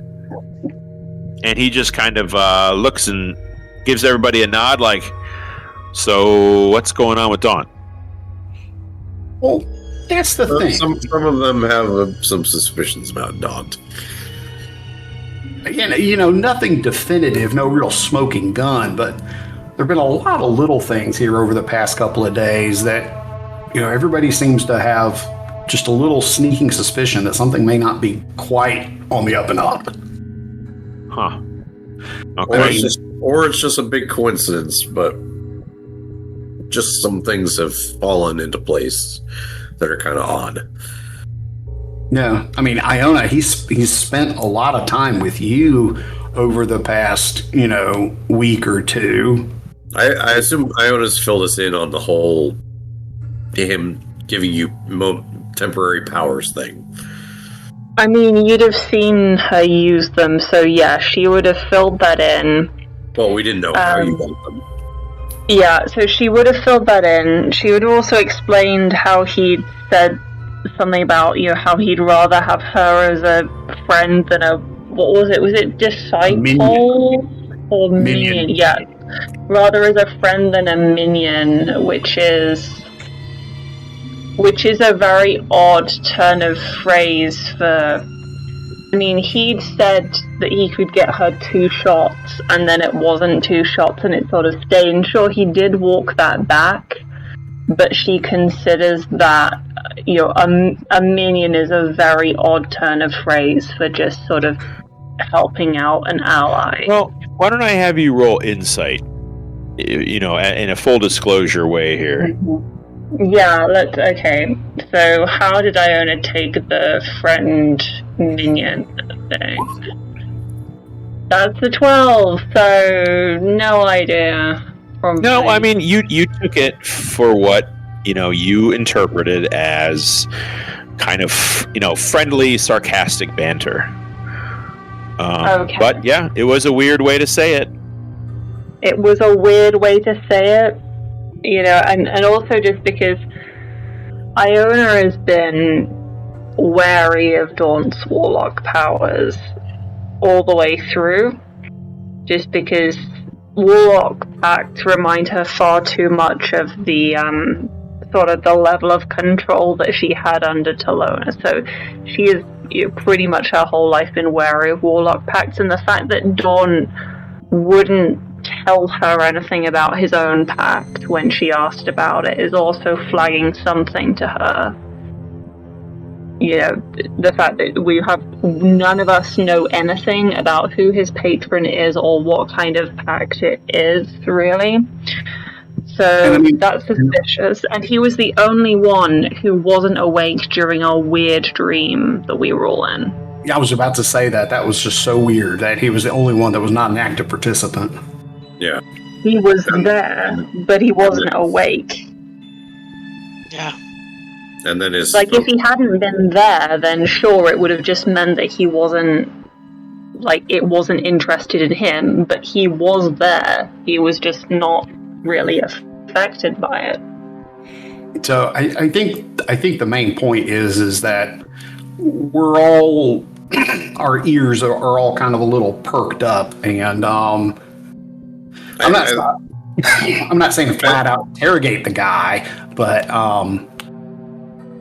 I just think we just need to be more mindful and watch and have each other's back for any additional oddities that may come up. I think a lot of us are also realizing that we don't know exactly who his patron is. This is back to what Iona was talking about. Yeah, we don't know his patron. We don't know what his pact entails. So could his patron be someone that we should be worried about? Oh, any kind of supernatural being powerful enough to have warlocks, I think, is one to be concerned about. Right, but with the smoke tendrils and stuff like that, and him being asleep during the dream monster attack, are we possibly theorizing who his patron could be? I understand. Yeah. I mean, the suspicion is there. Yeah. But again, nothing definitive, nothing that we can lay down as proof. Is kind of doing that, his fingers or his fingertips together, sitting at a desk pose, and he just says, I mean, he did kind of just find us on the street in Havenscrest, seems like a strange place to just meet us. Yeah, encounter us. That's. I've always thought that maybe he was following us. Yeah, Iona is going He is a to say... changeling. It's not hard to do in a city. Yeah. I was going to say, and I thought it was strange how quickly he was willing to leave the people that he was with at the time. He didn't say a word to them, he just went with us. He said, "Oh, they're thieves." I know you don't say know something, wouldn't he I mean, also it left tracks him. That's how he left us the first Yeah, time. exactly. He left in the middle of the night. Oh, does he just do that? Yeah. You just went from one group of assholes to another. Well, in that case. Yeah. Like I was literally on I think he woke me up at night, said goodbye, and was gone. Oh, well. I think he woke up He did accidentally. say something, but Woke somebody up. Yeah. he didn't say anything to them. And in all fairness, I mean, he's risked himself on several occasions. Yeah, yes. I don't believe he wants us dead, or at least if he does want us dead, he's playing an incredibly long game. He's put himself on the line. I don't think he means us harm. I don't think. I don't think he's being like out and out malicious towards us. Like, You know what I mean? Yeah, Yeah, I don't think that that's what he's doing, but I don't. I don't think he does mean us harm at all. But Yeah. I just think like I said, let's just have each other's back that much more. It may not be a bad idea to have some kind of watch detail out in the main foyer in case he decides to make an excursion somewhere. And this could all be for naught, too. That we could just be jumping to conclusions because we don't understand certain things, Yeah, I get that. Just pops up when you say we should have a watch. He just kind of like raises his hand and says, "Gotcha covered." And he snaps his finger, and out of his sleeve ejects like a spray of blood that coalesces into the corner of the room, which then gathers, slams against the wall, and becomes like a stone-colored block. And just like, "Gotcha." What the I fuck gotta was say, that? I missed the imp thing.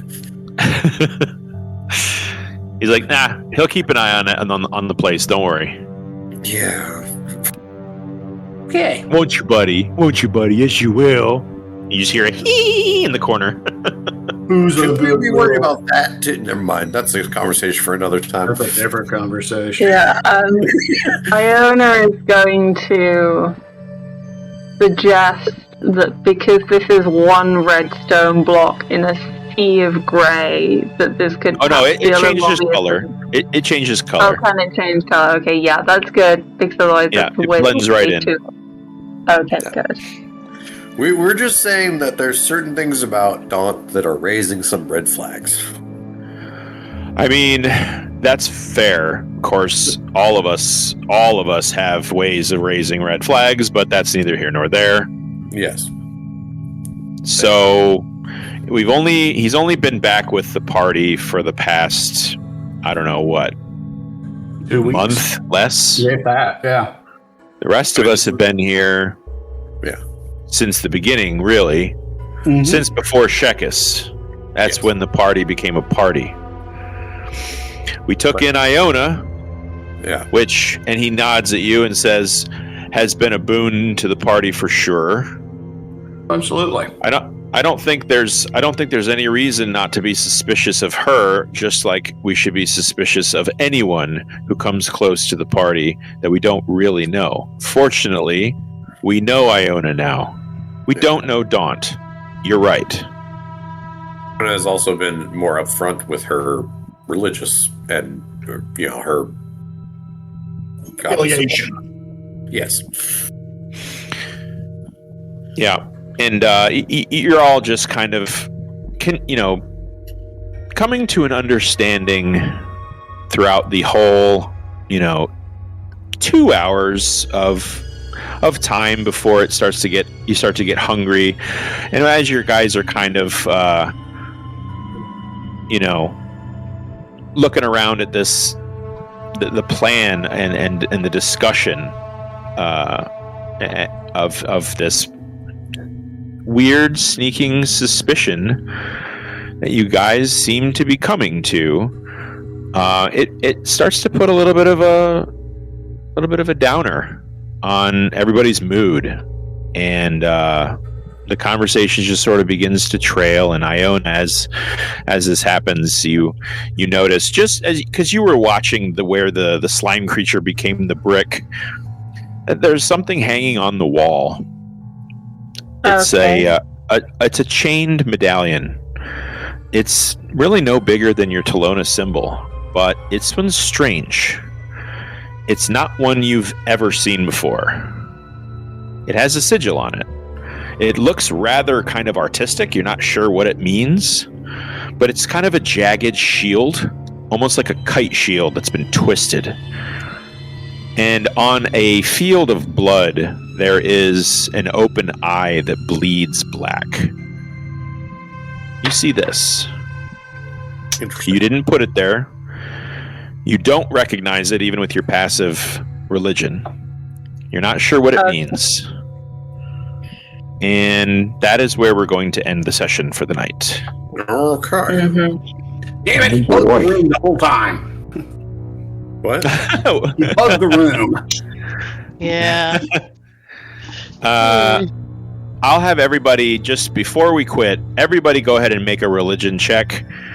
And this is going to be non-canon. This is just to see what you see. I'm gonna guide myself on that religion check. I was, because my religion sucks. Let's see here. Well, I can't roll well for shit, so. I'm getting I think 21 for my non-canon. I think that Koza's dice are cursed. 26. I get a dirty 20. Okay. All right. So Baranor, Maven, and Iona,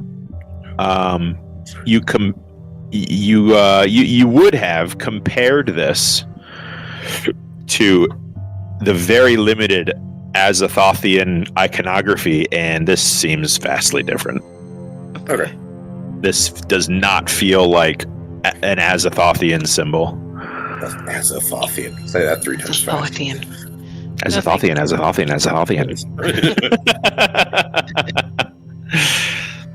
Yeah. Yeah, Hey, so... Now you just sound like Mike Tyson. Mike Tyson, Azathothian. Yeah, so, man, that was a hell of a fight, guys. It was. I will definitely never make I'll never make my NPCs hold monster, one of my siege engine creatures, again. That sucked. But hey, it was fun. That was cool. I mean, would it be a tactic though? I mean, of course. I was trying to play Daunt as the team player that he is, and what would he do as a warlock? Hey, I mean, most of the time I have so many freaking characters to run. It's just easier to make, throw a firebolt and Daunt do E-blast. Yeah. Yep. I like to cook it up a little every now and then. That's okay. That was my split personality disorder, becoming an actual player in the game and wanting to do the right thing for the fight. So. Oh no, we're so sad about it. Yeah. So it looks like our next game is June 13th. And the Crown Collectors will be kind of navigating or approaching and navigating this Hall of Prophecy. For the record, none of you know what that means. You've never been to it. It's a different place of the city that you've never known. You don't know what it is.